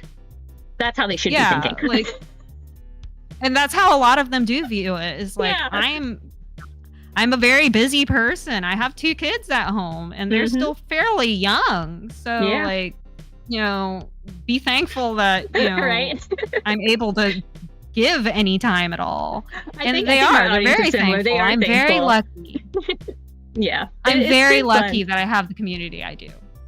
I think that's one of my favorite things about VTubing and how it's come about to me, is like having this fun little community, like hanging out in the Discord, being able to stream, and people just being, it's just chill vibes. Yeah.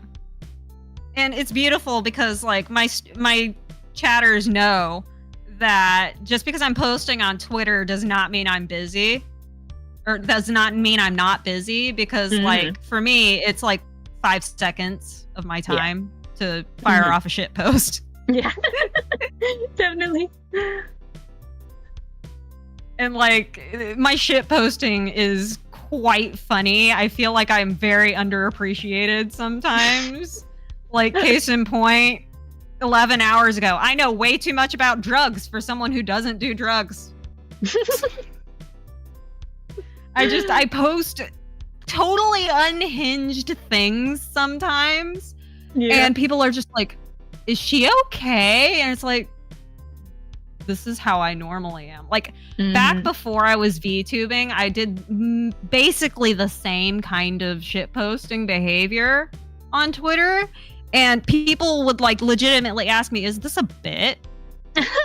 Like, are you playing a joke or something? And I'm just all like, no, this is just unfiltered thinking.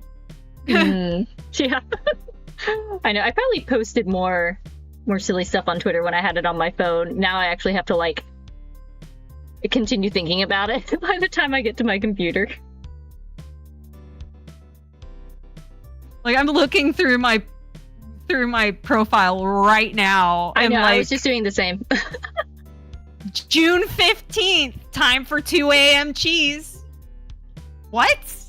Gotta have that 2 a.m. cheese. Wah! You want a different one? You want to go downstairs? We'll get our day started. Okay, hand it to me. Let me see. I cannot be the only mom that, like, when their kid makes noises at them, makes noises back. Oh, yeah. Like, the amount of times I've done sound effects for them. Like, my kid will be crying at me, and, like, I can tell that they're not actually crying, that they're just crying for attention. Yeah. And I'll just be like, oh, wah. Like, I'll kind of make fun of them a little bit and just be all like, I know that you're not actually upset. Stop it. Or like my youngest is more in the making noises phase of starting to talk. Oh yeah. So like he'll be like, and I'll just be like, right back to him. Oh yeah, yeah. Or like sometimes I'll just like react like he's actually having a conversation, and we'll just go back and forth like that. And I'll just feel like, yeah, I know. Oh, tell me more about it. Oh yeah, it's so fun doing that. Especially when they're a little like not quite talking yet or just babbling. You just have one-sided conversations. I mean, it's great for them. Oh, yeah. I mean, it's great training if you plan on being a YouTuber, because like any kind of streamer. Because it's like talking to chat. It's like, you don't know if somebody's going to be interacting with you, or it could just be complete gibberish. Yes, that's why but you got to be able to pretend. Streamers. Moms make great streamers. I'm telling you, chat. This is we the can meta. We wrangle children. We can wrangle chat. Like, if you can handle children, you can handle strangers on the internet. Yeah, pretty much. Yeah, Nicola's right. Like, kids are kind of like owning a dog, except instead of learning tricks, they learn how to be a functional adult. Yeah, I don't know. Having, like, it's hard. It's really hard to compare. It's like, okay, you have a dog, but it's only like you can only compare it up until having like maybe like a small toddler. Yeah, most dogs are only about as intelligent as a 3-year-old. Yeah, so it's like they're somewhat similar, except you can't just like leave them in a crate. You know, like I don't know, it's not even that similar because they're not attached to you either. Like, yeah, you know, sucking on you. I don't know. It's like it's just like different. If you leave a dog outside. If you leave a dog outside, they can at least like catch their own food and like be able to more or less take care of themselves. Like if you lose your dog out in the wilderness and they come back after a week, then they will have mostly taken care of themselves, whereas a child is 100% dead. Yeah, I don't know. I can't really see any. You can't actually compare having a dog and having a kid. Like you can kind of joke about it, but there's no comparison. No comparison. Yeah. Totally, and like speaking as somebody that has had dogs and had children, like it's really not comparable. It really isn't. It's so hard to explain what it's like having a kid. It's like having your heart outside your body and then having to argue with it. Like I love my dogs and I will be so sad when they die. But like I have never felt so like terrified and scared for my dogs like I have when my kids are sick. Yeah, well, and especially like, your oldest with the risk-taking behavior, or the hospital. It's you can't. Yeah, it's way more intense. Yeah, like it was soul crushing having my oldest be sick in the hospital for a week, whereas like I was very upset when my dog had a similar situation, but like it wasn't nearly as heartbreaking as when it's your child. Yeah, it's hard to put words to it, but it is so intense. Feels junky. That's why a dog mom's not a real mom. Dogs don't eventually ask why to everything. Yeah, that's true. You also got that. Yeah. I love that phase. Can't wait to live through it again. I often, after like a couple like answers, I'll say, "Why do you think?" After I give them, like, especially if he's asking about the same thing, I'll just be like, "Why do you think it's that way?"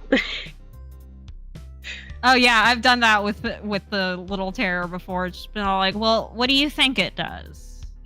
How do you think it works?" And then if he like gives me an answer, I'll be like, "Well, let's look it up, see if you're right." Yeah. Or like if neither of us has the answer, then I'll be all like, "Well, I don't know the answer either, but you know what? We can look it up together." And I'll pull out my phone and I'll pull out Google and type the question into Google, and we fall into a rabbit hole together. Aw. It's the best way to do it. Oh gosh, there's one other thought I can't remember now. I think it's gone. That is how you also being a mom. That is also being a mom. Hyperfixation. That is how you feed the autistic hyperfixation. Is just be like, well, let's find out together and go down the rabbit hole to go do it. Yeah. Oh, so fun. Great. I mean, I already am like that. If I suddenly have something grab my interest, then I will start off being more like, hey, I wonder how this thing works. So I look up the thing, and then it leads me to another thing, and then it leads me to another thing. And before I know it, it's like 5 hours later, and I'm like, wait, how did I get here? It's even worse when you're trying to do like book research. Oh, yeah. Oh, okay. Funny thing. Oh, this was, I don't know, maybe like a month or two back. I was at a park, ended up chatting with a mom, and we were saying something about crunchy stuff, and I was like, oh, I'm like way in that rabbit hole. And so I just like said the phrase rabbit hole. Baby carriers, cloth diapers, all that stuff. So, I just said the phrase, down the rabbit hole. And I was trying to talk to the mom, and kiddo kept coming up and asking about rabbits. And I kept kind of like, being like, I don't know, sure, go find the rabbit hole. I, was trying to continue the conversation, just trying to get him to go, like, keep playing. And then finally I realized, because he kept talking about, like, what hole the rabbit went down or something. I finally realized he, like, picked up on that down the rabbit hole phrase. and was really confused and asking questions about where's this rabbit? Why is it in a hole? And so then I had to like explain like, oh no, it's a turn of phrase. Oh yeah. It was funny because the mom, she had like a little maybe like 18-month-old, like still kind of, small, baby toddler. Baby. And Okay, she was like, I'm impressed with how you like explained that so well. And I was like, well, I've gotten a lot of practice with him. Yeah. It's funny though. It's so cool though. Like they're just so cool. Like they're so hard, but they're just these cool little people. It's so funny seeing how their brain works and like what they come up with like, and latch onto. My kid does that to me all the time. Like I'll say something and he'll be like, "What is that?" Yeah, especially with a little autism. Like, he'll just straight up ask me. Yeah. Yeah, it comes from Alice in Wonderland. Exactly. Yeah, that's what I told him. I was like, oh, it's from a story about a girl that went down a rabbit hole and went to this world. And so now people use that phrase when they're describing, going into like, a whole topic on something. Yeah. What is it? There's like, maybe it's like a funny video or something where someone was like, there's certain, points of motherhood where it's like you feel like you get no intellectual stimulation, but then your kid gets a little bit older and then you're like put on the spot all the time. Oh yeah.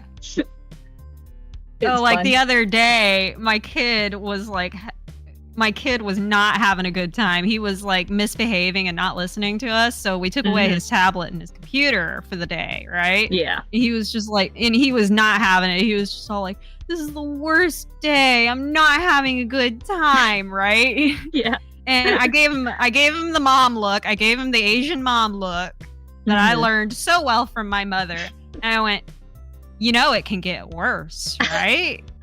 And he's like, I don't want it to get worse. And I'm all like, then you can get glad in the same pants you got mad in. That's a funny phrase.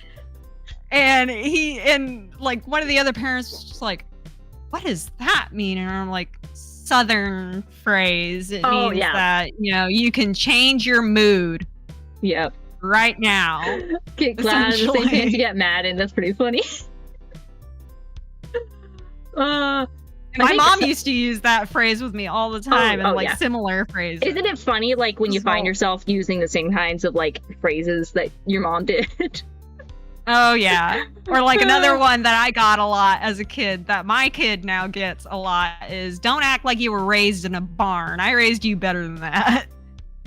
We were kind of raised in a barn. He laughs on the farm. At it every time. He laughs at it every time. He's so like, I'm not an animal. Yeah. Have you seen the video? It's more on like the gentle parenting side where it's like the sort of the phrases that like a lot of people grew up hearing that sometimes would be like, bite a bit more. Yeah. And so it's like, stop. So they'll like start the phrase and get their kid to finish it. And it's cute because like the one where it's like, stop crying or I'll give you something to cry about, which my mom would use, but not very seriously. And so like they'd say to the kid, like, finish the sentence, stop crying, and the kid will say like, I'll give you a hug. Oh, that's cute. It's cute. Now, with my mom, that phrase in particular definitely didn't like. It didn't mean like that I would get a spanking or anything, because my mother didn't believe in spanking. That was her concession to gentle parenting. It meant that I was gonna get a lecture and then I would probably get grounded. Yeah. Like I would lose privileges for something. Yeah. And I didn't want that. So like I knew that when my mom said I'd give you something to cry about, that meant that I needed to shut up. Your day could get worse. Yeah, and that's like what I mean when kid definitely depends on these things. Like a toddler that doesn't that can't regulate like or have any sort of like logical thought, that kind of strategy doesn't work on it. That's a lot more that guide and redirect. That phrase I'll give you something to cry about, that phrase got replaced in my vocabulary with, it can always get worse. That's a more menacing. Oh, man. And like by get worse, it usually means that he gets a longer restriction from his tablet and his computer, because that's the most effective tactic that we've found is, take away the distraction. When I was gone in Seoul for like 2 days, and Milliardo had the kids, he would threaten to take away Hollow Knight time. Oh yeah, it works. Like it really does. Yeah, I try to like. Oh no, Elton one went thing. downstairs because the baby's babbling. Yeah, we should probably wrap up soon. One thing though that like my mom noticed is like when it comes to like taking stuff away, there's a way to go about it where the kid just kind of gives up, because it's like if you just keep taking things away and then the kid's left with nothing, it's like, well, I might as well not, try, because what else is there to take away? Like there's always nuance to like how you go about things, and so many different dynamics in kids, so many ways to approach it.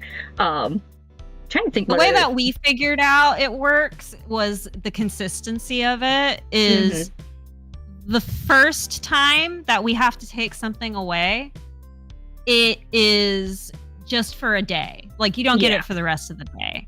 But if you continue to misbehave after you've already had the thing taken away, then it gets lengthened. Yeah. And it's pretty consistent. And like having a way to earn it back helps too, I think.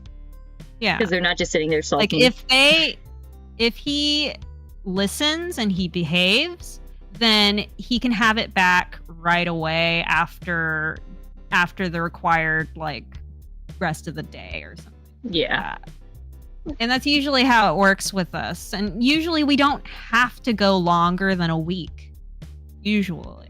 Yeah, I think I try my best to like connect the thing that needs to be removed with like, the thing that's happening. Like I think one of my new strategies is, and I need to sit and do some more brain games with Kiddo, because I know it is a bit of a sensory thing, but I think it's also kind of a habit thing where sometimes he'll go through phases where he just does not want to wear clothes in the car seat, and he'll want to like get undressed every time, get buckled in, then have to get dressed.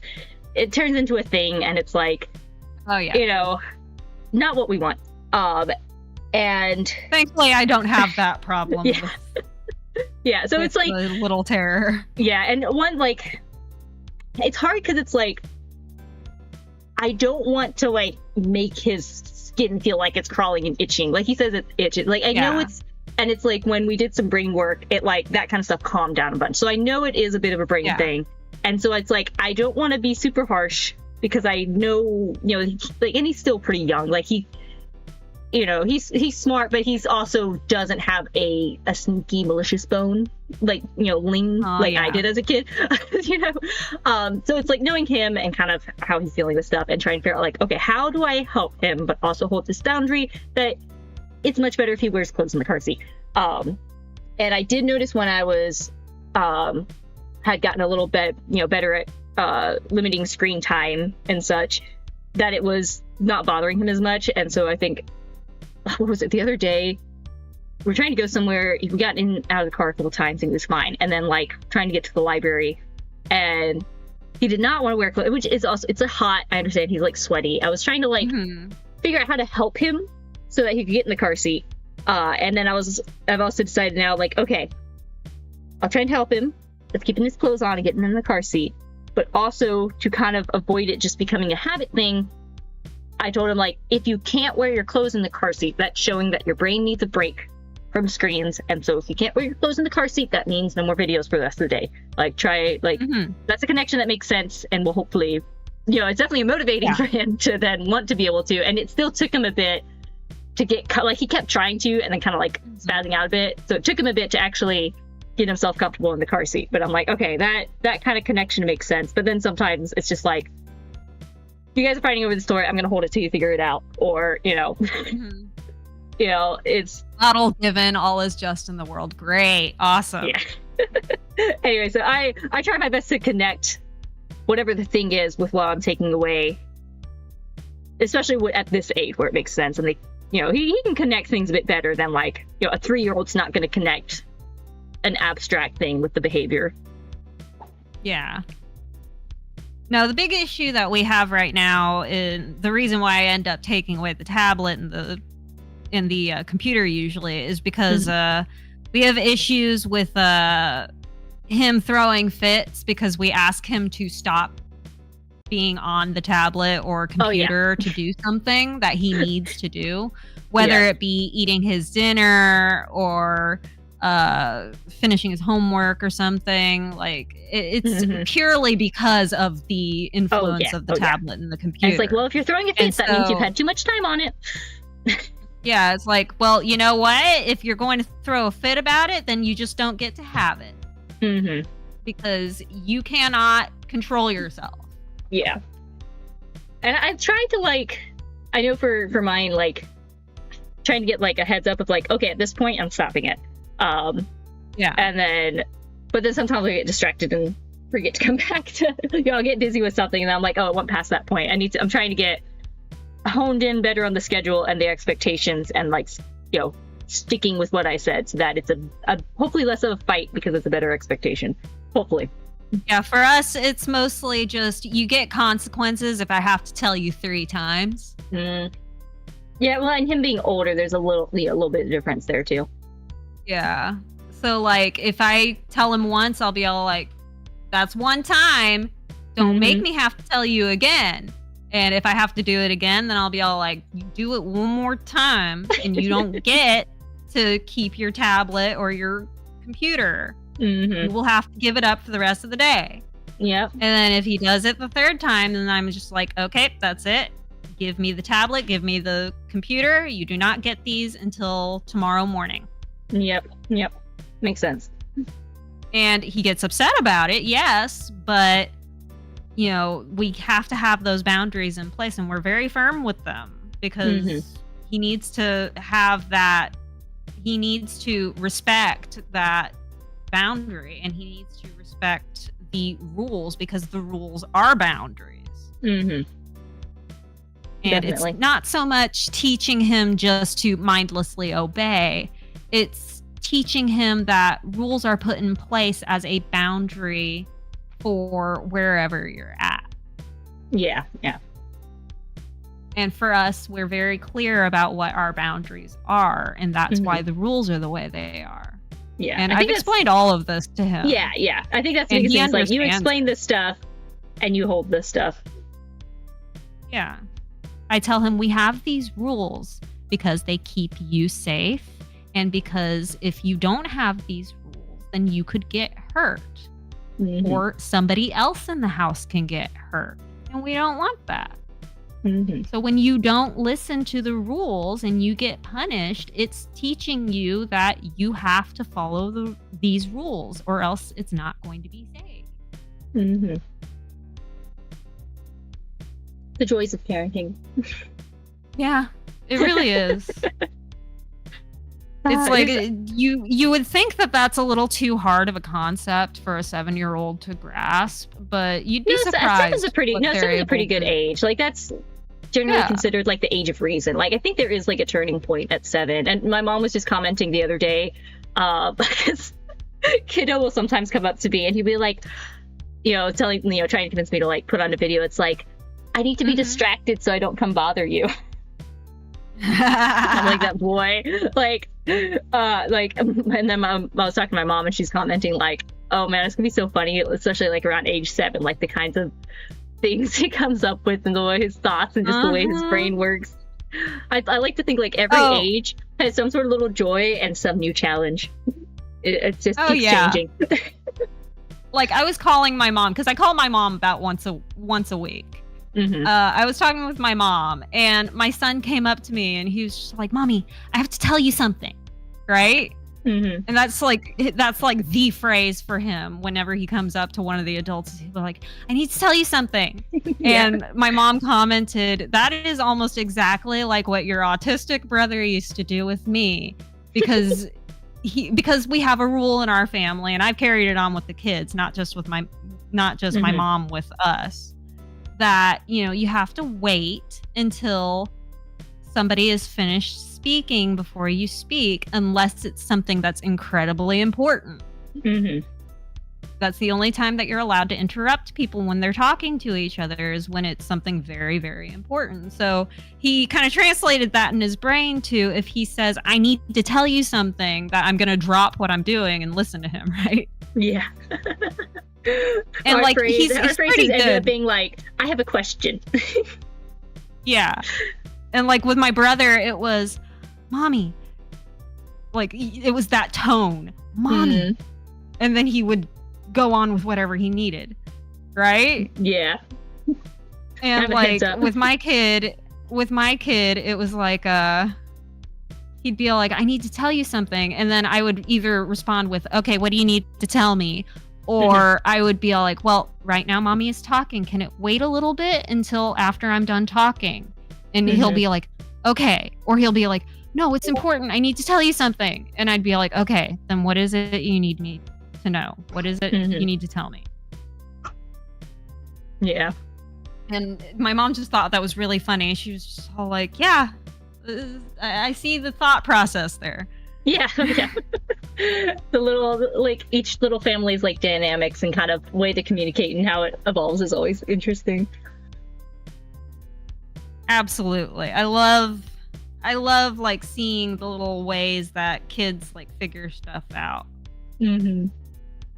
Or like So my son, my youngest son, the tiny terror, has figured out that he can get my attention if he suddenly just goes, Daddy? Because then I'll like look around and be like, is my husband home? Oh, it's so funny. They're smart. They're so far smart. Oh yeah. Or like he's figured out that if he like calls for the dog, like if he says dog, or if he goes or if he says Nico or Jaeger, then the dog will come over and he can pet the dog. Aww. And he loves those dogs. It's just gonna be a sad day when our old men finally die. Yeah. Because they're like 11, 12 years old. Oh yeah. Oh, yeah. Belgian says that he is the favorite one for once. Yeah. Oh, it's true. Our oldest is mama's boy. He is 100% mommy's. You know, it's the same with buddy. us. It's like my oldest is like a more like needing and had been like focused on me, and then our youngest has always been like daddy's boy. Oh yeah. Like, granted, when he's upset, the youngest does want his mom, but for all other purposes, daddy is more important. It's really cute though. Man, I love seeing it. They're such cool guys. Both kids get so excited when dad comes home. Like I'll see the car pull into the driveway, and immediately the baby will go, Daddy! And I'll look out the window and I'll be like, oh, Daddy's home. And then usually that gets the other one's attention if he's home. And by the time Belgian comes in through the back door, both of the kids are all like, Daddy! It's those little moments that make you feel like so rich. Like it's, on top of the world. It makes it all worth it. Even if you were just tearing your hair out. Like those little moments is like, priceless. I think my oldest the first is awake. one got exposed to Pippa's Walmart rants. He's set for his online life. True. Oh no. Like, legitimately, the first thing that my kid ever saw about Pippa was, I'm gonna shoot up a Walmart.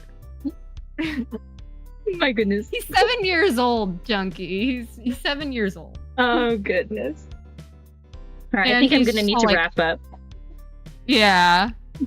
I'm sure that the dough babies are very wanting to get their day started. I understand completely. Yeah, I think I should probably head downstairs. I am sweating. It is hot up here.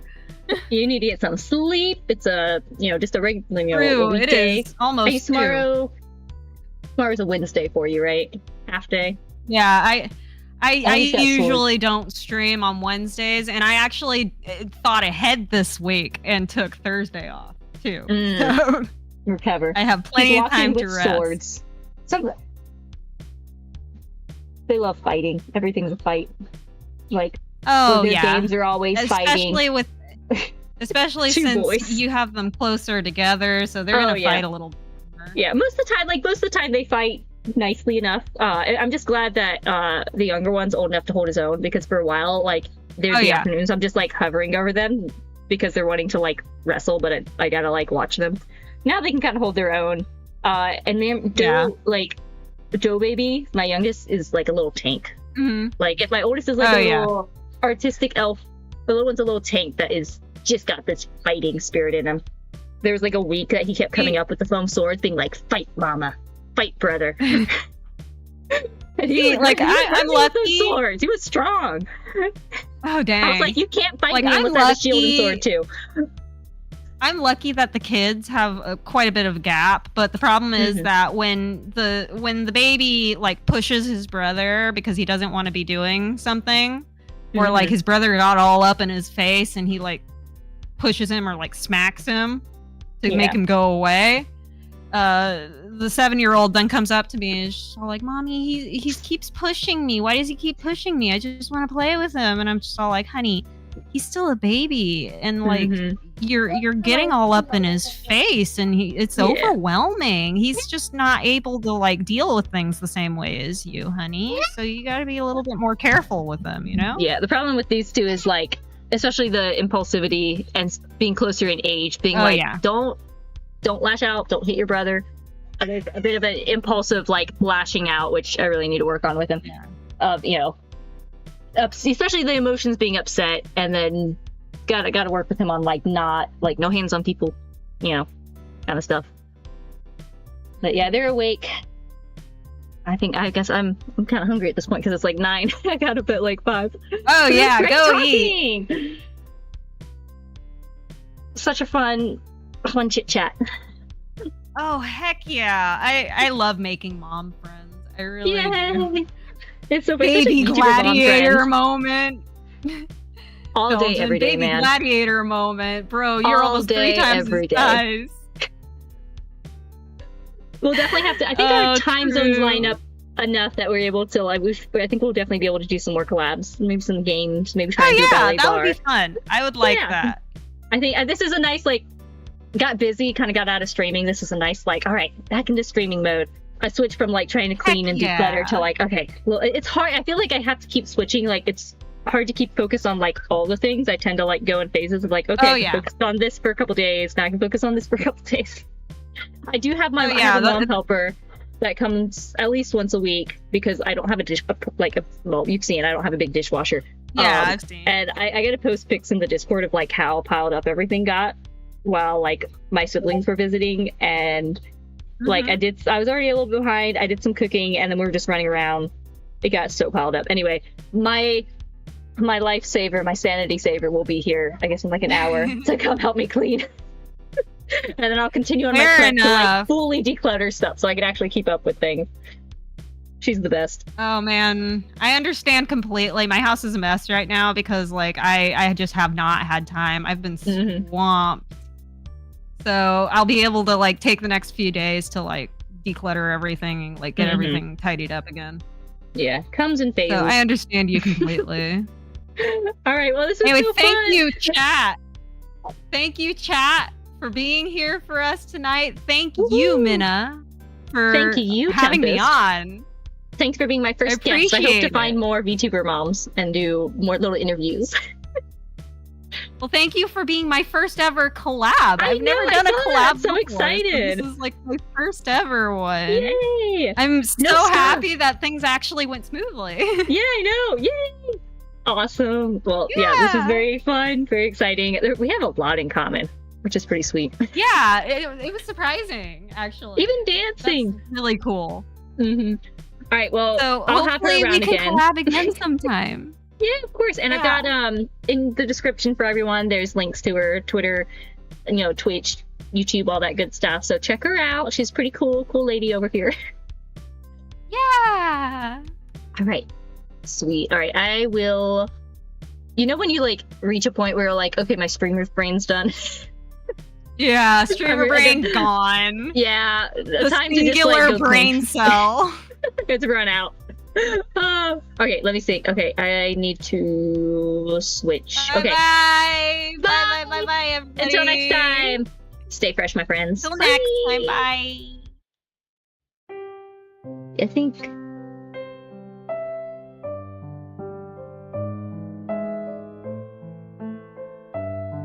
Oh, and I got a raid set to Salty, so go say hi to Salty for me. Bye, guys.